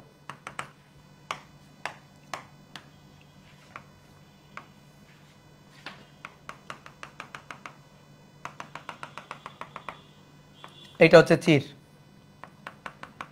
বলো এখানে কয়টা উৎস আছে দেখি, বলো উৎস কয়টা আছে বলো, কমেন্ট করো। উৎস আছে অসংখ্য, এই যে এখানে অসংখ্য উৎস আছে, ঠিক আছে, উৎস হচ্ছে অসংখ্য। তাহলে ধরি আমরা ধরি উৎস সংখ্যা সেকেন্ডারি সোর্স উৎস 100টি ধরলাম, এটা হচ্ছে ধরে নিচ্ছি, ধরো এখানে 100টি উৎস আছে। আমরা চাই কেন্দ্রীয় উজ্জ্বল, সেন্টার, তো সেন্টার এটা না, তাহলে এখানে 1 number source, 2 number source, 3 number source, 4 number dot dot dot dot dot dot 100 number. তাহলে একটা জিনিস খেয়াল করো, দেখো 1 থেকে এই বিন্দুর দূরত্ব আর 100 থেকে এই বিন্দুর দূরত্ব সেম, বলো দূরত্ব সেম কিনা? 1 থেকে দূরত্ব 100 থেকে দূরত্ব সেম। তাহলে 1 থেকে যে তরঙ্গটা আসছে, যে দূরত্ব অতিক্রম করে আসছে, 100 থেকে যে তরঙ্গটা গেল, 100 নম্বর সোর্স থেকে যেটা গেল, এই দুইটার পথ সেম। এর পথ যদি এক্স হয়, এর পথও এক্স, তাহলে পথের ডিফারেন্স ডেল এক্স কত? এই পয়েন্টে পথের ডিফারেন্স ডেল এক্স কত? Del x 0। তাহলে ডেল এক্স 0 হলে কেমন দশা? সমদশা, তাই না? তাহলে এই একটা তরঙ্গ এর বিস্তার এ, এই একটা তরঙ্গ এর বিস্তার এ, তাহলে সমদশায় উপরিপাতিত হলে তার বিস্তার হবে +2a অথবা -2a, +2a অথবা -2a। চূড়ার সাথে চূড়া, খাজের সাথে খাজ, সমদশায় মিলিত হবে। ওকে, এইবার কথা হচ্ছে কি, এখানে যে কটা উৎস আছে, এখানে যে কটা উৎস আছে সবাই সমদশায় উপরিপাতিত হয়েছে, সবাই সমদশা। আর কেন সমদশায়? দেখো 1 থেকে দূরত্ব 100 থেকে দূরত্ব সেম, তাহলে 1 এর পরে 2, তাহলে 2 থেকে দূরত্ব আর 99 থেকে দূরত্ব এই দুটোও তো সেম। তাহলে 2 থেকে যে তরঙ্গটা আসলো আর 99 থেকে যে তরঙ্গটা গেল, এদের পথ সেম, তাহলে এদের মানে পথ পার্থক্য 0, সমদশায় বিস্তার হচ্ছে a + 2a, আবারও +2a, তাহলে আলটিমেটলি কত হলো? +4a হলো। দেখো তুমি এখানে সমদশা সবগুলো, এখানে যে ধরো এই দাগের উপরে যে কটা আছে আর এই দাগের নিচে যে কটা আছে, এরা এদের সাথে অবশ্যই সমদশায় মিলতে হবে। এইখানে ধরো একটা উৎস আছে, তার অবশ্যই ইমাজিনারি বলতেছি, তার অবশ্যই প্রতিসম, ঠিক আছে, একটা মিরর সোর্স অবশ্যই এখানে আছে, যার থেকে এই বিন্দুর দূরত্ব সেম, অবশ্যই আছে এরকম। এখানে একটা সোর্স তুমি চিন্তা করো, এখানে একটা সোর্স তুমি চিন্তা করো, সেই সোর্সের অবশ্যই একটা প্রতিসম সোর্স এখানে আছে, যে যার থেকে এর দূরত্ব সেম। তার দূরত্ব সেম হলে পথ পার্থক্য 0, আর পথ পার্থক্য 0 হলে সমদশায়। তাহলে 100টা তরঙ্গ এখানে গিয়ে সমদশায় উপরিপাতিত হয়েছে, মানে ব্যাপারটা এরকম, দেখো বোর্ডে দেখো 100টা তরঙ্গ সমদশায়, +a সমদশায়, সবকটা তরঙ্গ গিয়ে চূড়ার সাথে চূড়া মিলিত হয়েছে। তাহলে বলো তো এই পয়েন্টে আমি বিস্তার কত পাবো? বিস্তার পাবো a ইকুয়াল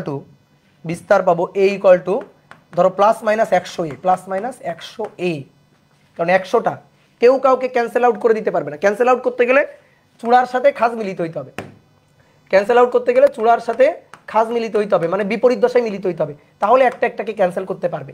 কিন্তু এখানে বিপরীত দশায় মিলিত হওয়ার কোনো অপশন আছে কি? নাই। ঠিক আছে, একদম মিডিলেরটা, হ্যাঁ ভালো একটা কোশ্চেন করছো, একদম মিডিলেরটা ধরো তুমি বিজোড় সংখ্যা চিন্তা করো,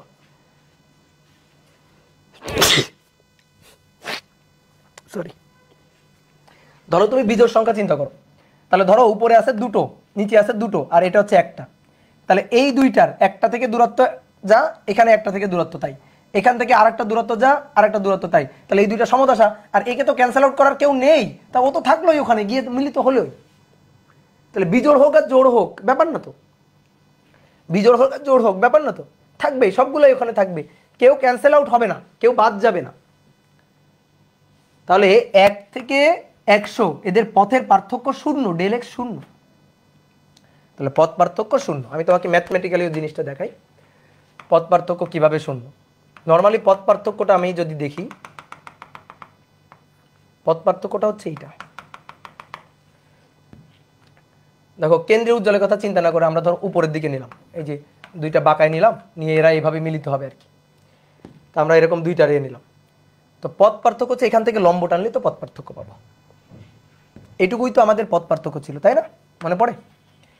এটা হচ্ছে এ, এইটা হচ্ছে সরি থেটা, আর এই দূরত্বটা হচ্ছে এ, এখান থেকে এই পর্যন্ত এই দূরত্বটা হচ্ছে চিরের বেদ বা চিরের পুরুত্ব এ, আর এই কোণটা থেটা।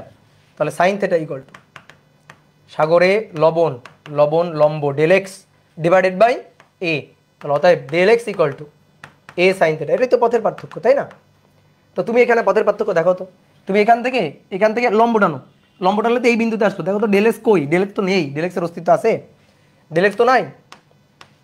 যদি এমন হয় মাঝখানের কোনো বিন্দু, এই যে দেখো মাঝখানের বিন্দু, তাহলে এখান থেকে এই দূরত্ব, এখান থেকে সেম দূরত্ব, এখান থেকে যা দূরত্ব এখান থেকেও তাই দূরত্ব, তো লম্ব টানলে তো এই বিন্দু, তো এখানে তো কোনো ডেল এক্সই নাই, ডেল এক্সের অস্তিত্ব আছে? তো ডেল এক্স তো নাই, তাহলে সমদশা না? ডেল এক্স তো নাই, তাহলে ডেল এক্স নাই মানে কি? সমদশা।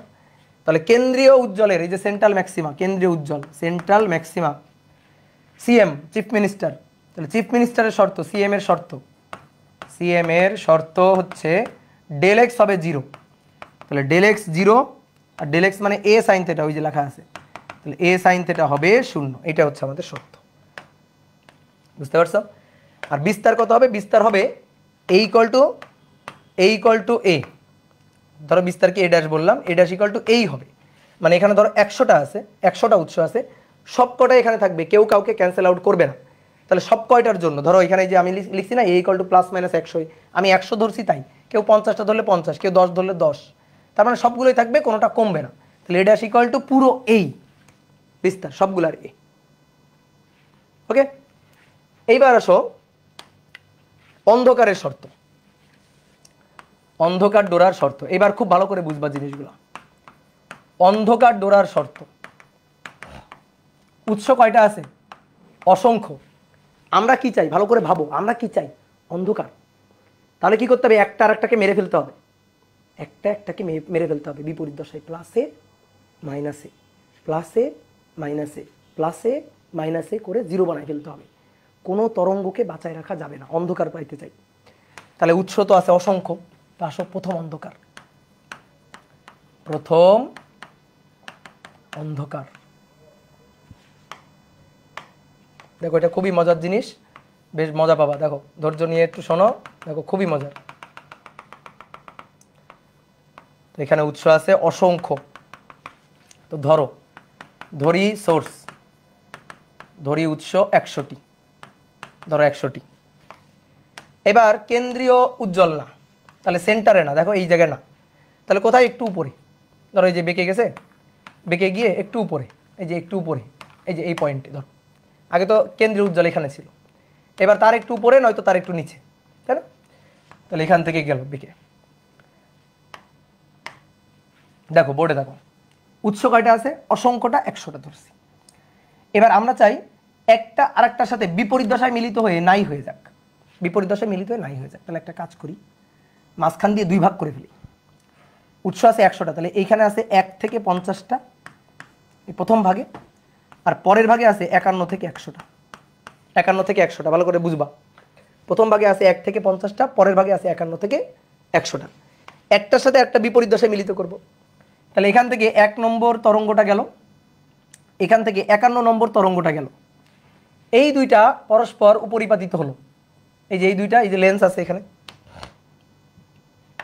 এগুলা তোমার আঁকার দরকার নাই, জাস্ট কল্পনা করো, ভাবো। ধরো এখানে লেন্স আছে, তো লেন্সের কাজ হচ্ছে আলোক রশ্মিগুলাকে মিলিত করা, পর্দার উপর মিলিত করা। তাহলে এখান থেকে এই যে 2টা রশ্মি আসলো,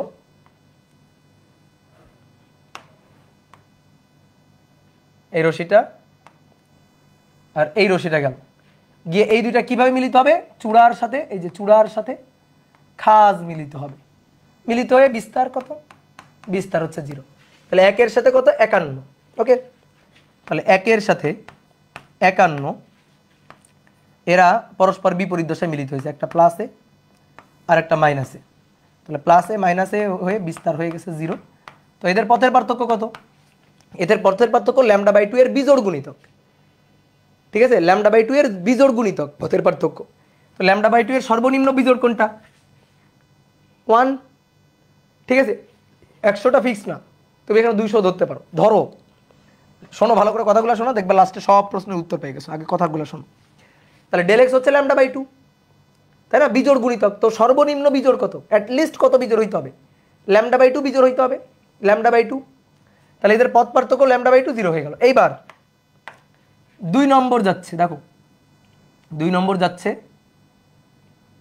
আর এখান থেকে 52 নম্বর যাচ্ছে, এই যে 52 নম্বর এখানে যাচ্ছে, গিয়ে এই দুইটা মিলিত হইলো, এই দুইটা আবার এরকম চূড়ার সাথে খাজ, চূড়ার সাথে খাজ মিলিত হয়ে এ হয়ে গেল আবার কত, 0, বুঝলা?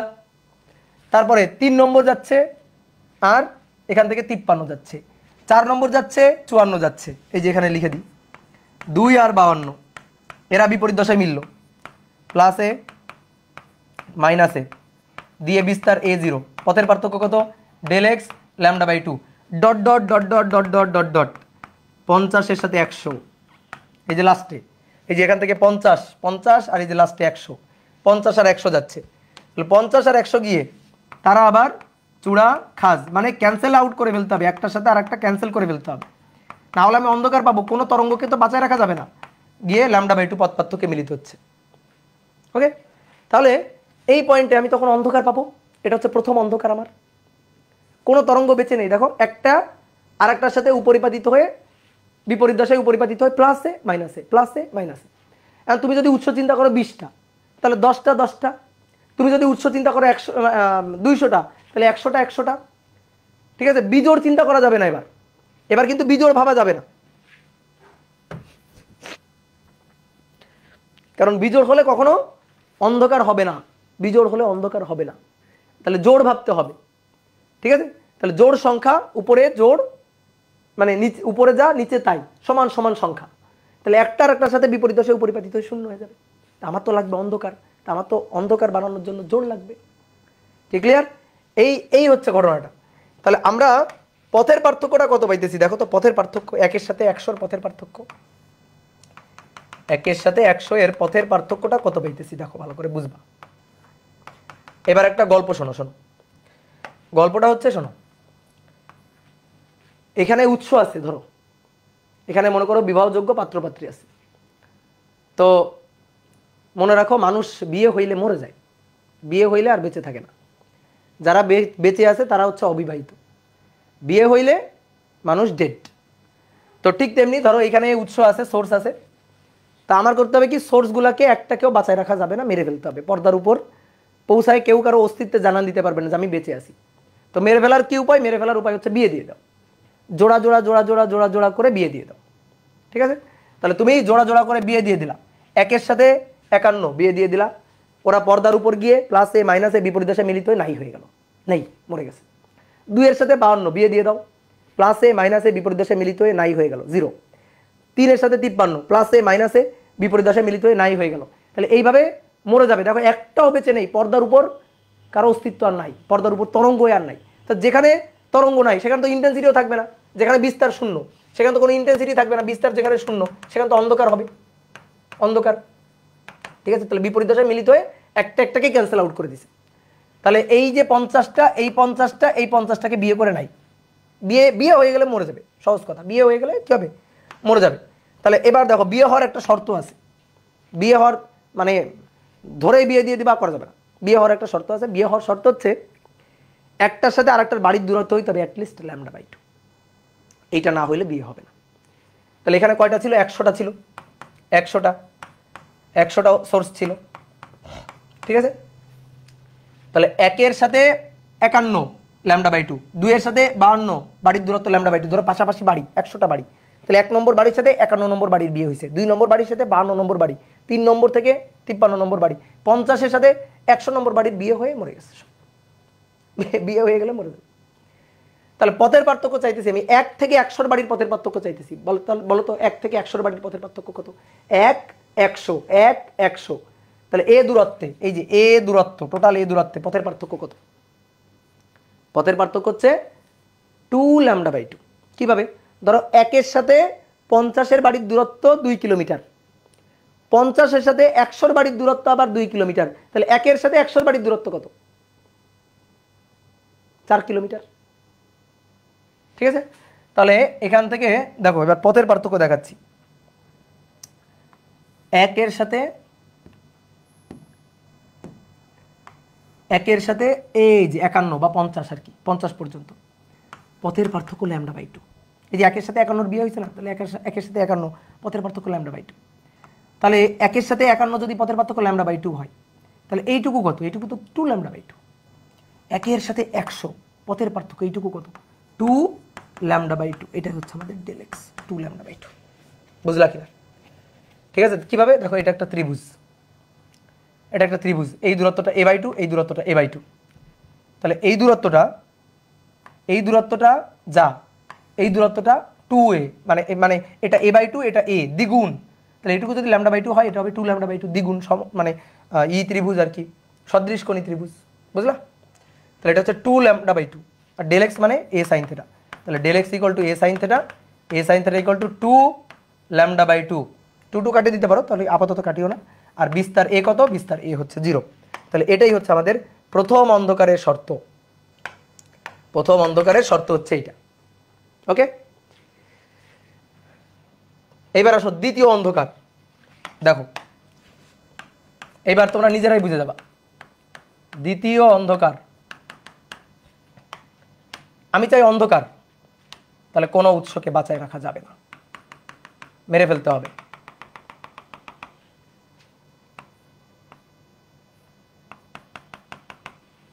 তাহলে উৎস কয়টা আছে? ধরো 100টা উৎস আছে, সোর্স আছে 100টা। এবার দ্বিতীয় অন্ধকার চাই, বলো কয় ভাগ করব? উৎসকে কয় ভাগ করব? বলো দেখি কেমন বলতে পারো, কয় ভাগ করব? 3 ভাগ? না, 3 ভাগ হলে তো 2 ভাগ নাই, 1 ভাগ তো বেঁচে থাকবে। 4 ভাগ, ইয়েস, গুড, এই তো বুঝে গেছো, 4 ভাগ করব, 4 ভাগ। তাহলে উৎসকে চিন্তা করো 4 ভাগ করে, এই যে 4 ভাগ করে চিন্তা করো। তাহলে 1 ভাগ, 2 ভাগ, 3 ভাগ, 4 ভাগ। তাহলে প্রথমে আছে 1 থেকে 25 প্রথম ভাগে, তারপর আছে 26 থেকে 50, তারপরে ভাগে আছে 51 থেকে 75, তারপরে ভাগে আছে 76 থেকে 100। তাহলে এবার বিয়ে দাও, কার সাথে কার বিয়ে দিবা বলো? জোড়া জোড়া করে বিয়ে দাও। 1-এর সাথে 26, 1-এর সাথে 26-এর বিয়ে, λ/2 পথ পার্থক্য মিলে গেল, গুড। 1 আর 26, 2 আর 27, 3 আর 28, তাহলে 25 আর কত? 25 আর 50, 25 এবং 50 বিয়ে হয়ে নাই। তাহলে প্রথম 50টা, এই 25টা, এই 25টাকে নাই, প্রথম 50টা ডেড, প্রথম 50টা বিয়ে হয়ে মরে গেছে। এইবার আসো 51-র সাথে 76, λ/2 পথ পার্থক্য মিলিত হবে, ডেল এক্স 0 শেষ, সরি ডেল এক্স λ/2, তাহলে বিস্তার 0 শেষ। তারপরে 52-র সাথে কত? 1-এর সাথে হচ্ছে সরি 51-র সাথে হচ্ছে 76, তাহলে 52-র সাথে 77, 52-র সাথে 77, 53-র সাথে 78, এইভাবে জোড়া জোড়া করে লাস্টে এই যে 75-এর সাথে 100। ঠিক আছে, তাহলে এইভাবে জোড়া জোড়া করে এই 25টা, এই 25টাও ডেড। বিয়ে হওয়ার শর্ত কি? λ/2 পথ পার্থক্য থাকতে হবে, বাড়ির দূরত্ব হইতে হবে λ/2। তাহলে 1-এর সাথে 25-এর বাড়ির দূরত্ব λ/2, 26-এর সাথে 50-এর বাড়ির দূরত্ব λ/2, 50-এর সাথে বা 51-র সাথে 75 পর্যন্ত λ/2, 76 থেকে 100 পর্যন্ত আবার λ/2। তাহলে λ/2 λ/2 λ/2 λ/2, তাহলে 4টা λ/2। দেখি তো কি হয়, দেখো পথের পার্থক্য দেখাই। এই দূরত্বটা λ/2, এটা তাহলে 2 λ/2, এটা হচ্ছে 3 λ/2,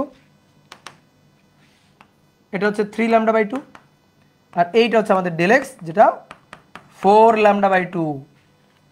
তাহলে 1-এর সাথে 100তম যে ডোরাটা, সরি উৎসটা, 1-এর সাথে 100তম উৎসটা, তাদের পথ পার্থক্য del x, that is a sin theta, এটা ইকুয়াল টু কত হবে? এটা ইকুয়াল টু হবে 4 λ/2। বিস্তার কি আছে? নাই, বিস্তার a 0, বিস্তার a/a' 0। এই তো হয়ে গেল সত্য। তাহলে এইবার আমি আর বলবো না ভাই, এইবার তুমি তৃতীয় অন্ধকার বলো, তৃতীয় অন্ধকার বলো। এবার তৃতীয় অন্ধকারের জন্য চিন্তা করো।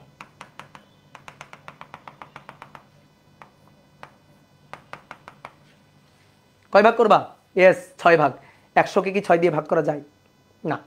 তাহলে 6 দিয়ে ভাগ করা যায় এরকম সংখ্যা ধরো, ধরো উৎস 20টি, ধরি উৎস, সরি 120টি অথবা 60টি, মানে 6 দিয়ে ভাগ করা যায় এরকম সংখ্যা ধরো। তাহলে 6 ভাগ করতে হবে। 6 ভাগ, 1 2 3 4 5 6, তাহলে 120, 120কে 6 দিয়ে ভাগ করো, তাহলে কয়টা কয়টা, 20টা 20টা। তাহলে একের সাথে কার বিয়ে, একের সাথে 21-এর, 2-এর সাথে 22-এর, 3-এর সাথে 24-এর, ঠিক আছে, একের সাথে 21-এর, 2-এর সাথে 22-এর, 3-এর সাথে 3-এর সাথে 23-এর। তাহলে এইভাবে করে 20টা 20টা 40টা শেষ, 40টা ডেড, 40টা বিপরীত দশা মিলিত হয়ে ডেড।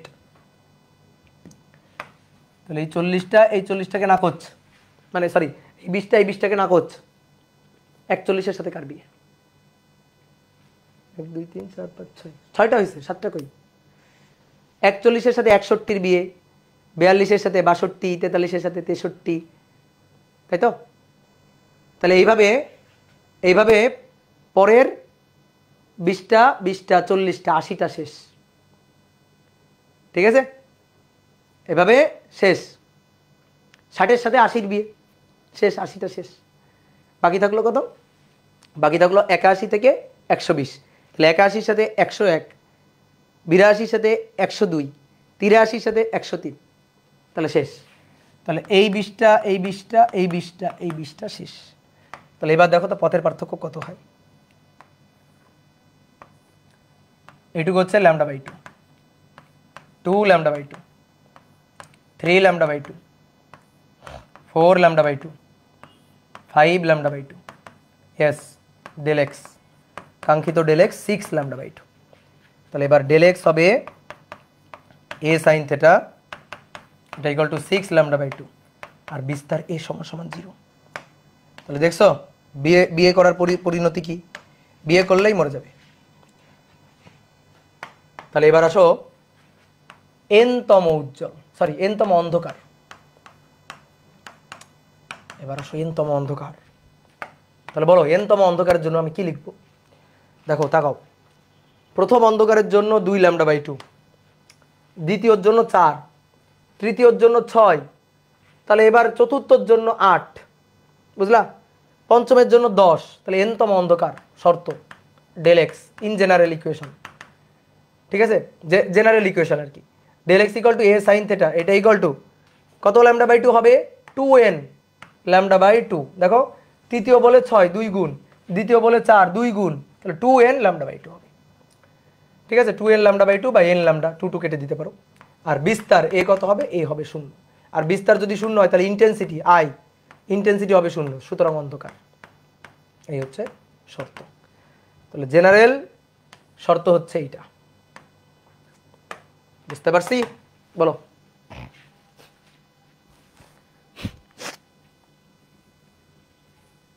দাদা আপনি মারা যাবেন কবে, আমি মারা যাব না, আমি মারা যাব না, আমি মরতে চাই না।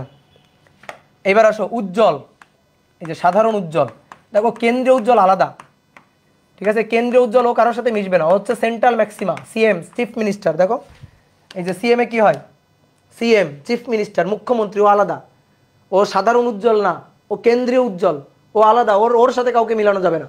তাহলে আমরা সাধারণ উজ্জ্বলের জন্য চাই, এই যে সাধারণ উজ্জ্বল। আসো সাধারণ উজ্জ্বল শুরু কত থেকে, প্রথম উজ্জ্বল থেকে শুরু। এবার আমি চাই উজ্জ্বল, তাহলে তুমি বলো এবার কি করতে হবে। এবার আমি উৎসগুলাকে কয় ভাগ চিন্তা করব, আমি উজ্জ্বল চাই এবার, তাহলে উৎসগুলাকে কয় ভাগ চিন্তা করা যায় বলো দেখি। 1 ভাগ, এই যে ভাই টোটালটা তো কেন্দ্রীয় উজ্জ্বল, টোটালটা সবাই আছে কেন্দ্রীয় উজ্জ্বল, ঠিক আছে। তারপর 2 ভাগ করলাম, 1 ভাগ আর 1 ভাগ নাকচ করে দিল, প্রথম অন্ধকার। তাহলে এবার কয় ভাগ করব, 3 ভাগ, প্রথম উজ্জ্বলের জন্য 3 ভাগ, ইয়েস। তাহলে 1 ভাগ 2 ভাগ, এই যে 3 ভাগ। তাহলে 3 ভাগ 100কে তো 3 দিয়ে ভাগ করা যায় না, তাহলে আমরা 99টা ধরি, 99টা ধরি। তাহলে এখানে 1 থেকে 33, 34 থেকে 66, আর 67 থেকে 99, বুঝলা। তাহলে এবার বিয়ে দাও, তাহলে 1-এর সাথে 34-এর বিয়ে, এরা del x λ/2 পথ পার্থক্যে মিলিত হয়ে a 0 বানাই দিল। 2-এর সাথে 35, del x পথের পার্থক্য λ/2, তাহলে বিস্তার 0 হতে পারবে।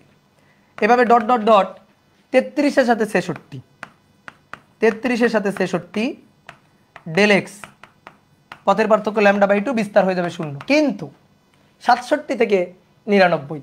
এই কয়টাকে নাই করে ফেলছে। এবার আসো 67 থেকে 99, বলো 67 থেকে 99 কি হবে? 67 থেকে 99 বিয়ে হবে না। 67 থেকে 99 এগুলার বিয়ে হবে না, ওরা বেঁচে থাকবে। বিয়ে হয়নি, ওরা বেঁচে থাকবে। বিয়ে হইলে তো মরে যাইতো। তাহলে 1 থেকে 66 মরে গেছে, তো বেঁচে থাকবে কে? 67 থেকে 99 এরা বেঁচে থাকবে, এদের বিয়ে হবে না। ওরা তখন কি করবে? পর্দার উপর গিয়ে জানান দিবে যে আমরা বেঁচে আছি, আমরা মরি নাই। দেখো এই যে এখান থেকে 1 নম্বর গেছে, আর এখান থেকে এই যে 34 নম্বর গেছে, গিয়ে এই দুইটা বিপরীত দশায় মিলিত হয়ে, এই দুইটা বিপরীত দশায় ডেল এক্স λ/2 তে মিলিত হয়ে মরে গেছে A0। কিন্তু এখান থেকে যেটা গেছে, ধরো এখান থেকে একটা কি, এই যে 67 নম্বর গেছে, তাহলে দেখো এটা প্লাস এ, এটা মাইনাস এ, প্লাস এ মাইনাস এ 0। কিন্তু এইটা তো ধরো প্লাস এ, তাহলে কি 0 হলো? এরা তো কেউ 0 করতে পারলো না, তাহলে এ তো তখন বেঁচে থাকলো। তাহলে এরকম 67 থেকে 99 এই সবগুলা বেঁচে আছে। এই যে 67 থেকে 99 সবগুলা বেঁচে আছে। তাহলে প্লাস এ প্লাস এ প্লাস এ এগুলো সব গিয়ে পর্দার উপর জানান দিচ্ছে যে আমরা আসি, আমরা বেঁচে আছি, আমরা মরি নাই। বুঝলা? ঠিক আছে। এখন তুমি বলতে পারো ভাই ওদেরও বিয়ে দিয়ে দেন, এখানে তো 67 থেকে 99 আছে, তো এদের বিয়ে দিয়ে দেন। 67 থেকে 67 সাথে 68 এরা পথ পার্থক্য ডেল এক্স λ/2 পথ পার্থক্যে মিলিত হবে, দিয়ে A0, এদের বিয়ে দিয়ে দেন। কথা হচ্ছে না, এই বিয়ে বৈধ হবে না, এটা বৈধ বিয়ে হবে না, এই বিয়ে হবে না। কেন এই বিয়ে হবে না? আমি কি বলছিলাম? বিয়ে হওয়ার শর্ত কি? বিয়ে হওয়ার শর্ত হচ্ছে বাড়ির দূরত্ব হইতে হবে λ/2। λ/2 দূরে ছাড়া সেই বাড়িতে বিয়ে হবে না। 1 সাথে কার বিয়ে হয়েছে? 33-এর বিয়ে হয়েছে, সরি 34-এর বিয়ে হয়েছে, সরি 2 সাথে 35-এর বিয়ে হয়েছে। 1 সাথে 34-এর বাড়ির দূরত্ব λ/2, 2 সাথে 35-এর বাড়ির দূরত্ব λ/2, 33 বাড়ি পরে গিয়ে ওর পাত্রী পাওয়া যাচ্ছে। তো এইখানে 67 যে, তার সাথে যদি বিয়ে হয়, কার বিয়ে হবে বলো তো? 67-র সাথে যদি বিয়ে হয়, কার বিয়ে হবে? কমেন্ট করো দেখি কেমন বলতে পারো। 67-র সাথে যার বিয়ে হবে তার বাড়ির নম্বর হচ্ছে 100, তার বাড়ির নম্বর 33 বাড়ি পরে গিয়ে 100, তো 100 তো নম্বর বাড়িই নাই, 100 নম্বর বাড়িই তো নাই, বাড়িই তো 99 নম্বর। তাহলে 67-র সাথে যার বিয়ে হবে তার জন্মই হয় নাই, তার বাড়িই নাই, অস্তিত্বই নাই, এই কারণে ওর বিয়ে হবে না। কি কথা বুঝছো? এই কারণে তার বিয়ে হবে না। তাহলে 67 নম্বর থাকবে অবিবাহিত, ও তখন পর্দার উপর গিয়ে জানান দিবে যে আমি বেঁচে আছি, আমি মরি নাই, আমি বেঁচে আছি। তাহলে ও যদি বেঁচে থাকে তাহলে ওর জন্য বিস্তার থাকবে, ওর জন্য ইন্টেন্সিটি থাকবে, তাহলে অন্ধকার হবে না, তাহলে আমি তখন উজ্জ্বল ডোরা পাবো। কি কথা বুঝতে পারছো? এই যে 68-র সাথে যার বিয়ে হবে, 68 তার সাথে যার বিয়ে হবে তার বাড়ির নম্বর হচ্ছে 101, 101 নম্বর বাড়িই নাই, ওর সাথে যার বিয়ে হবে তার জন্মই হয় নাই, তো এর বিয়ে হবে না, তো তখন আমরা উজ্জ্বল পাবো। তাহলে বলো তো এই পর্দার উপর যে বিস্তারটা হবে A ড্যাশ, এই A ড্যাশটা কত হবে? টোটালটা সবগুলোর যদি দেখো কেন্দ্রে উজ্জ্বলের জন্য, এই যে কেন্দ্রে উজ্জ্বলের জন্য যদি সবগুলোর যদি A হয়, তাহলে এবার এর দেখো এই টোটাল উৎসের 2 ভাগ বাদ 1 ভাগ টিকে আছে, তাহলে বিস্তারটা কত হবে? প্রথম অন্ধকারের জন্য বিস্তার হবে A/3, A/3। কি কথা বুঝছো? তার মানে টোটালটা যদি 99 হয়, 99 66টা বাদ 33, অর্থাৎ 3 ভাগের 1 ভাগ, বিস্তার হচ্ছে 3 ভাগের 1 ভাগ। বুঝতে পারলা? তাহলে আমরা একটু পথ পার্থক্যটা একটু দেখি তো কি হয়।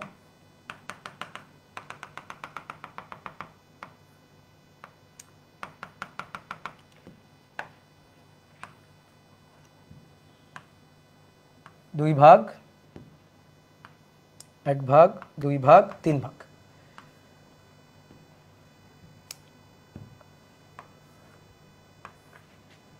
এই যে এইটা λ/2, তাহলে এগুলাকে না করছে, এই 66টা বাদ, এগুলা ভাগ, তাহলে 2 ভাগ বাদ, তাহলে এই 1 ভাগ টিকে আছে, সোর্সের 1 ভাগ টিকে থাকবে, তাহলে ডেল এক্স এটা হচ্ছে 3 λ/2। তাহলে শর্ত হচ্ছে del x equal to A sin theta, এটা ইকুয়াল টু বিজোড় λ/2, আর বিস্তার হচ্ছে A ড্যাশ হচ্ছে A/3, এটা হচ্ছে A/3। ওকে, তাহলে এবার বুঝে গেছো, প্রথম উজ্জ্বল পারছো, এবার দ্বিতীয় উজ্জ্বল। দ্বিতীয় উজ্জ্বল।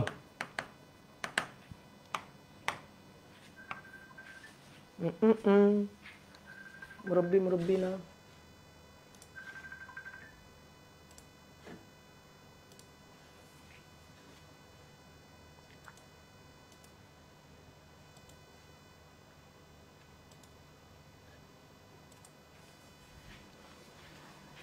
তাহলে এবার দ্বিতীয় উজ্জ্বল। বলো এবার দ্বিতীয় উজ্জ্বলের জন্য কি হবে? কয় ভাগ করব দেখি, কয় ভাগ করব বলো? 5 ভাগ। এই তো গুড, এই তো বুঝে গেছো।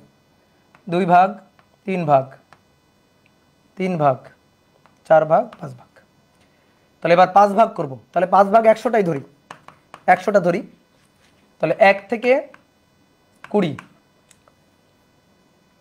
21 থেকে 40, 41 থেকে 60, 61 থেকে 80, 81 থেকে 100। তাহলে 1 এর সাথে কার বিয়ে? 1 এর সাথে 21 এর, 2 এর সাথে 22 এর, 3 এর সাথে 23 এর, তারপরে 41 এর সাথে 41 এর সাথে কত, 41 এর সাথে 61, 42 এর সাথে 62, এইভাবে করে এই 20টা এই 20টা নাকচ, এই 20টা এই 20টা নাকচ, পড়ে থাকলো এই 20টা। বলো তো 81 এর সাথে কার বিয়ে হবে? 81 এর সাথে কার বিয়ে হবে বলো তো দেখি? 81 এর সাথে 101 এর বিয়ে হবে। 101 আছে? 101 তো নেই, 101 নম্বর বাড়িই নেই। তাহলে এই কটার বিয়ে হবে না, এই কটা বেঁচে থাকবে। তাহলে 5 ভাগের 1 ভাগ বেঁচে থাকবে, বুঝলাম? তাহলে কাহিনী খতম। আমরা ডিটেলস কিন্তু আলোচনা করেই ফেলছি, তাহলে এখন আর অত গভীরে যাওয়া যাবে না। এই কটার বিয়ে হবে না, কথা শেষ। এই কটা অবিবাহিত, কথা শেষ। তাহলে λ/2, 2 λ/2, 3 λ/2, 4 λ/2, ইয়েস 5 λ/2। তাহলে ডেল এক্স হচ্ছে 5 λ/2। তাহলে del x equal to a sin θ equal to 5 λ/2, আর বিস্তার a ড্যাশ হবে a/5, 5 ভাগের 1 ভাগ। বুঝলা? এরপরেরটাই কয় ভাগ করব বলো তো? এরপরেরটাই 7 ভাগ, তাহলে 7 λ/2। তাহলে তৃতীয় উজ্জ্বলের জন্য 7 λ/2। এবার আমরা একবারে লিখি।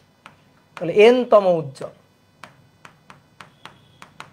n-তম উজ্জ্বলের জন্য ডেল এক্স a sin θ, এটা ইকুয়াল টু দেখো 2 এর জন্য 5, তারপরে প্রথম উজ্জ্বলের জন্য 3, তাহলে বিজোড় 3 5, তাহলে এটা হচ্ছে 2n মাইনাস না কিন্তু প্লাস প্লাস, 2n প্লাস 1 λ/2। মিলাও এবার। দ্বিতীয় উজ্জ্বল এন এর মান 2 বসাও, 2 গুণ 2 4, আর 1 যোগ করলে 5, এই যে এটা। এবার কিন্তু মাইনাস না, ব্যতিচারে মাইনাস, ব্যতিচারে কিন্তু মাইনাস। তাহলে এখানে কি হবে? এখানে কিন্তু প্লাস, এন এর মান যা বলবে তাই। এন এর মান কিন্তু 1 দিয়ে শুরু, 1 2 3 এভাবে ডট ডট ডট। আর তুই বলতে ভাই উজ্জ্বলের শুরু না 0 থেকে? না, কেন্দ্রীয় উজ্জ্বল সে তো আলাদা, কেন্দ্রীয় উজ্জ্বলের হিসাব তো হয়ে গেছে। এটা তো প্রথম উজ্জ্বল, দ্বিতীয় উজ্জ্বল, তৃতীয় উজ্জ্বল, চতুর্থ উজ্জ্বল, এভাবে। তাহলে শুরু এন এর শুরু 1 থেকে, বুঝলা? এন এর শুরু 1 থেকে। তাহলে 2n প্লাস 1, আর বিস্তার a ড্যাশ, এ ড্যাশ হবে দেখো a/5, তার মানে a/2n প্লাস 1, 2n প্লাস 1। ঠিক আছে? এটাই হচ্ছে আমাদের n-তম উজ্জ্বলের শর্ত। ক্লিয়ার?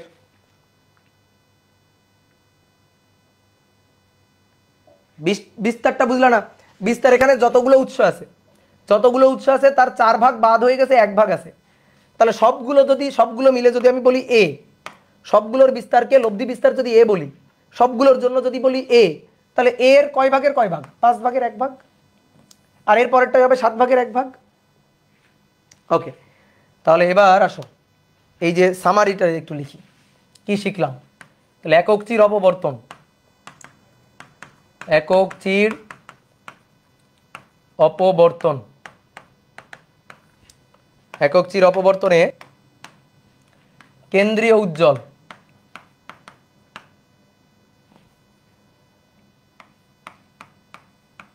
তিনটা শর্ত। একক চির অপবর্তনে 3টা শর্ত। কেন্দ্রীয় উজ্জ্বলের জন্য del x equal to a sin θ, এটা ইকুয়াল টু 0, ঠিক আছে? আর a dash equal to a। তারপরে সাধারণ উজ্জ্বল, সাধারণ উজ্জ্বলের জন্য del x equal to a sine theta 2n plus 1 lambda by 2 আর এ ড্যাশ হচ্ছে a divided by 2n plus 1। N এর মান 1 থেকে শুরু, 1 2 3 ডট ডট ডট। আর সাধারণ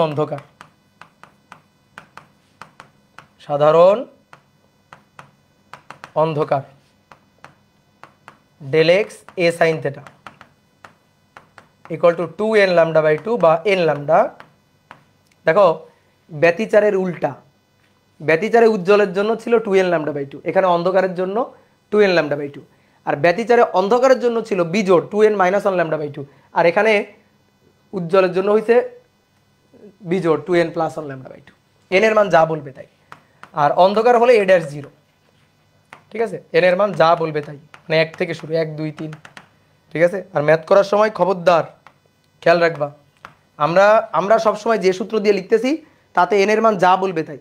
তুমি যদি বোর্ড বই নীতি ফলো করো তাহলে ব্যতিচারের জন্য n এর মান যা বলবে তার থেকে 1 কম, অপবর্তনের জন্য আবার n এর মান যা বলবে তাই, কত ঝামেলা, ঠিক আছে? ভুল গেছে নাকি উজ্জ্বল? কোথায় উজ্জ্বল ভুল গেছে? 2n প্লাস 1 ঠিকই তো আছে, উজ্জ্বল সাধারণ অন্ধকার ঠিকই তো আছে না? ঠিক আছে, তাহলে n এর মান যা বলবে তাই, যা বলবে তাই। ওকে, বুঝতে পারছো?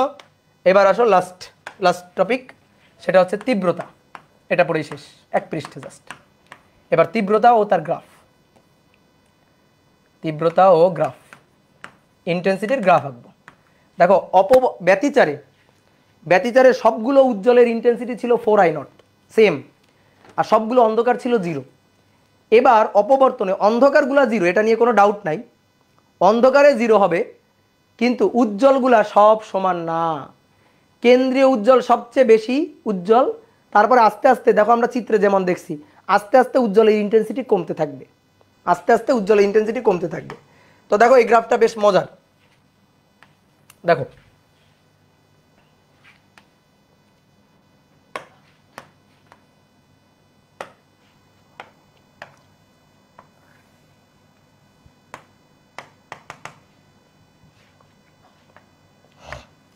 এইটা হচ্ছে আমাদের কেন্দ্রীয় উজ্জ্বল। এই প্রথম উজ্জ্বল একটু ইন্টেন্সিটি কম, দ্বিতীয় উজ্জ্বলের ইন্টেন্সিটি আরো কম, তৃতীয় উজ্জ্বলের আরো কম। প্রথম উজ্জ্বল ইন্টেন্সিটি কম, দ্বিতীয় উজ্জ্বলের আরো কম, তৃতীয় উজ্জ্বল আরো কম। এই তাহলে আসো উজ্জ্বলের জন্য বিস্তার, উজ্জ্বলের জন্য বিস্তার হচ্ছে a ড্যাশ a, মাঝখানে অন্ধকার, এখানে অন্ধকার, অন্ধকারের জন্য আর কি লিখবো? এটা হচ্ছে প্রথম উজ্জ্বল, a ড্যাশ হচ্ছে a/3, দেখো লেখা আছে তোমার খাতায়। এটার a ড্যাশ হচ্ছে a/5, তারপর এটা a ড্যাশ হচ্ছে a/7। এই পাশেও তাই, আমরা এক পাশের হিসাবটা লিখবো, ওই পাশে তো একই রকম। আমরা তো তীব্রতা চাই, তাহলে এবার আসো তীব্রতা I0। দেখো কেন্দ্রীয় উজ্জ্বলের তীব্রতাকে আমি I0 ধরলাম, I0 সমানুপাতিক a স্কয়ার, বিস্তারের বর্গের সমানুপাতিক তীব্রতা, তীব্রতা বিস্তারের বর্গের সমানুপাতিক, অতএব I0 equal to ka square. তাহলে এবার আমি চাই প্রথম উজ্জ্বলের ইন্টেন্সিটিটা কত। ভাই ইন্টেন্সিটি, প্রথম উজ্জ্বলের ইন্টেন্সিটি I1 ধরলাম, I1 সেটা বিস্তারের বর্গের সমানুপাতিক, তাহলে a/3 তার স্কয়ার। তাহলে I1 k a square by 3 × 9, ka square মানে I0, তাহলে I0 ডিভাইডেড বাই 9। এবার I2 সমানুপাতিক a/5 এর স্কয়ার,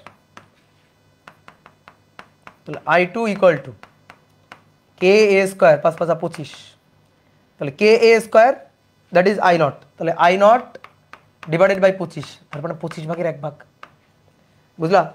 তাহলে এর যা ইন্টেন্সিটি, এর ইন্টেন্সিটি যদি I0 হয়, এর হচ্ছে 9/1, এর 25/1, এর হবে 49/1, 7 বর্গ 49।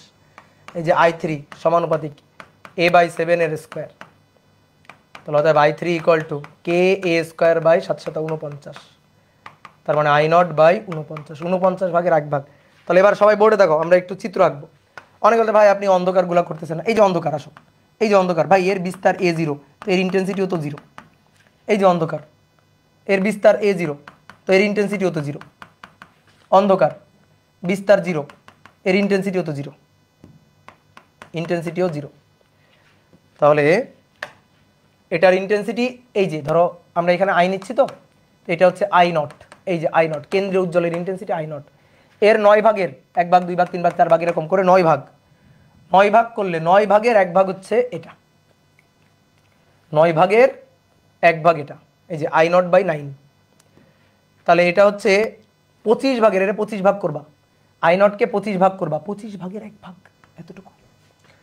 ঠিক আছে, ধরলাম এতটুকু। আর এটা হচ্ছে 49 ভাগের 1 ভাগ, এই যে এতটুকু, খুবই সামান্য। তাহলে এদিকেও তাই, এই এই এই। তাহলে এবার আসো আমরা গ্রাফ আঁকবো। অন্ধকারগুলা 0 হবে, আর উজ্জ্বলগুলা যে I0/9, I0/25, I0/49, I0/81। তাহলে এইভাবে সাইনোসয়েডাল গ্রাফ 0, এই দেখে গেল।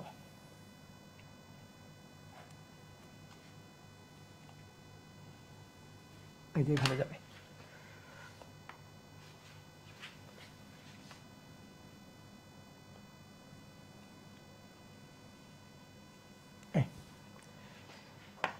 বুঝতে পেরেছ? এই যে I1, I0/9, I2, I0/25, এটার I3, I0/49, পরেরটা I0/81, এরকম হবে। ঠিক আছে, তো এই হচ্ছে ঘটনা। তাহলে আমরা যদি তীব্রতার সূত্রটা বলি, তাহলে অন্ধকারগুলার তীব্রতা হচ্ছে, অন্ধকারগুলার বিস্তার যেহেতু 0, তাহলে তীব্রতা I হচ্ছে 0। আর উজ্জ্বলগুলার বিস্তার হচ্ছে A/2n+1, বাই তীব্রতা হচ্ছে বিস্তারের বর্গের সমানুপাতিক। তাহলে তীব্রতা I হবে কেন্দ্রীয় উজ্জ্বলের ইন্টেন্সিটি I0, 1/, দেখো I0 নিচে 2n+1 এর স্কয়ার, বিস্তার হচ্ছে A/2n+1, তাহলে বিস্তারের বর্গের সমানুপাতিক। তাহলে কেন্দ্রীয় উজ্জ্বলের ইন্টেন্সিটি যদি I0 হয়, তাহলে তার বর্গের, দেখো এই যে 2n+1, তার বর্গের ব্যস্তানুপাতিক, এটা হচ্ছে I। এবার তুমি দেখো n এর মান বসাও। ধরো আমি চাইলাম তৃতীয় উজ্জ্বল চাইলাম, এই যে সরি তৃতীয় উজ্জ্বল n এর মান বসাও 3। তাহলে I3, I2, I1, প্রথম উজ্জ্বল, দ্বিতীয় উজ্জ্বল, তৃতীয় উজ্জ্বল। হ্যাঁ, ওকে, ঠিক আছে। এখানে বসাও 3, 3 দুগুণে 6 আর 1 7, 7 7 49, দেখছো মিলে গেছে। তাহলে যততম n এর মান যা বলবে তাই, n এর মান যা বলবে তাই বসাই দিবা, কাজ শেষ। তাহলে এই হচ্ছে আমাদের সূত্র। তো অনেক কষ্ট দিলাম আজকে, ঠিক আছে, যেহেতু পূজার ছুটি একটু বেশি পড়াই দিলাম। তো ভালো থাকো সবাই, সুস্থ থাকো, সবাইকে শারদীয়ার শুভেচ্ছা, সবার পূজা টুজা ভালো কাটুক। ভাই আপনি কোথায় পূজা করেন? এবার যে কোথায় করব সেটাই ভাবতেছি, দেখি কোথায় করা যায়। ওকে, টাটা, সবাই ভালো থাকো।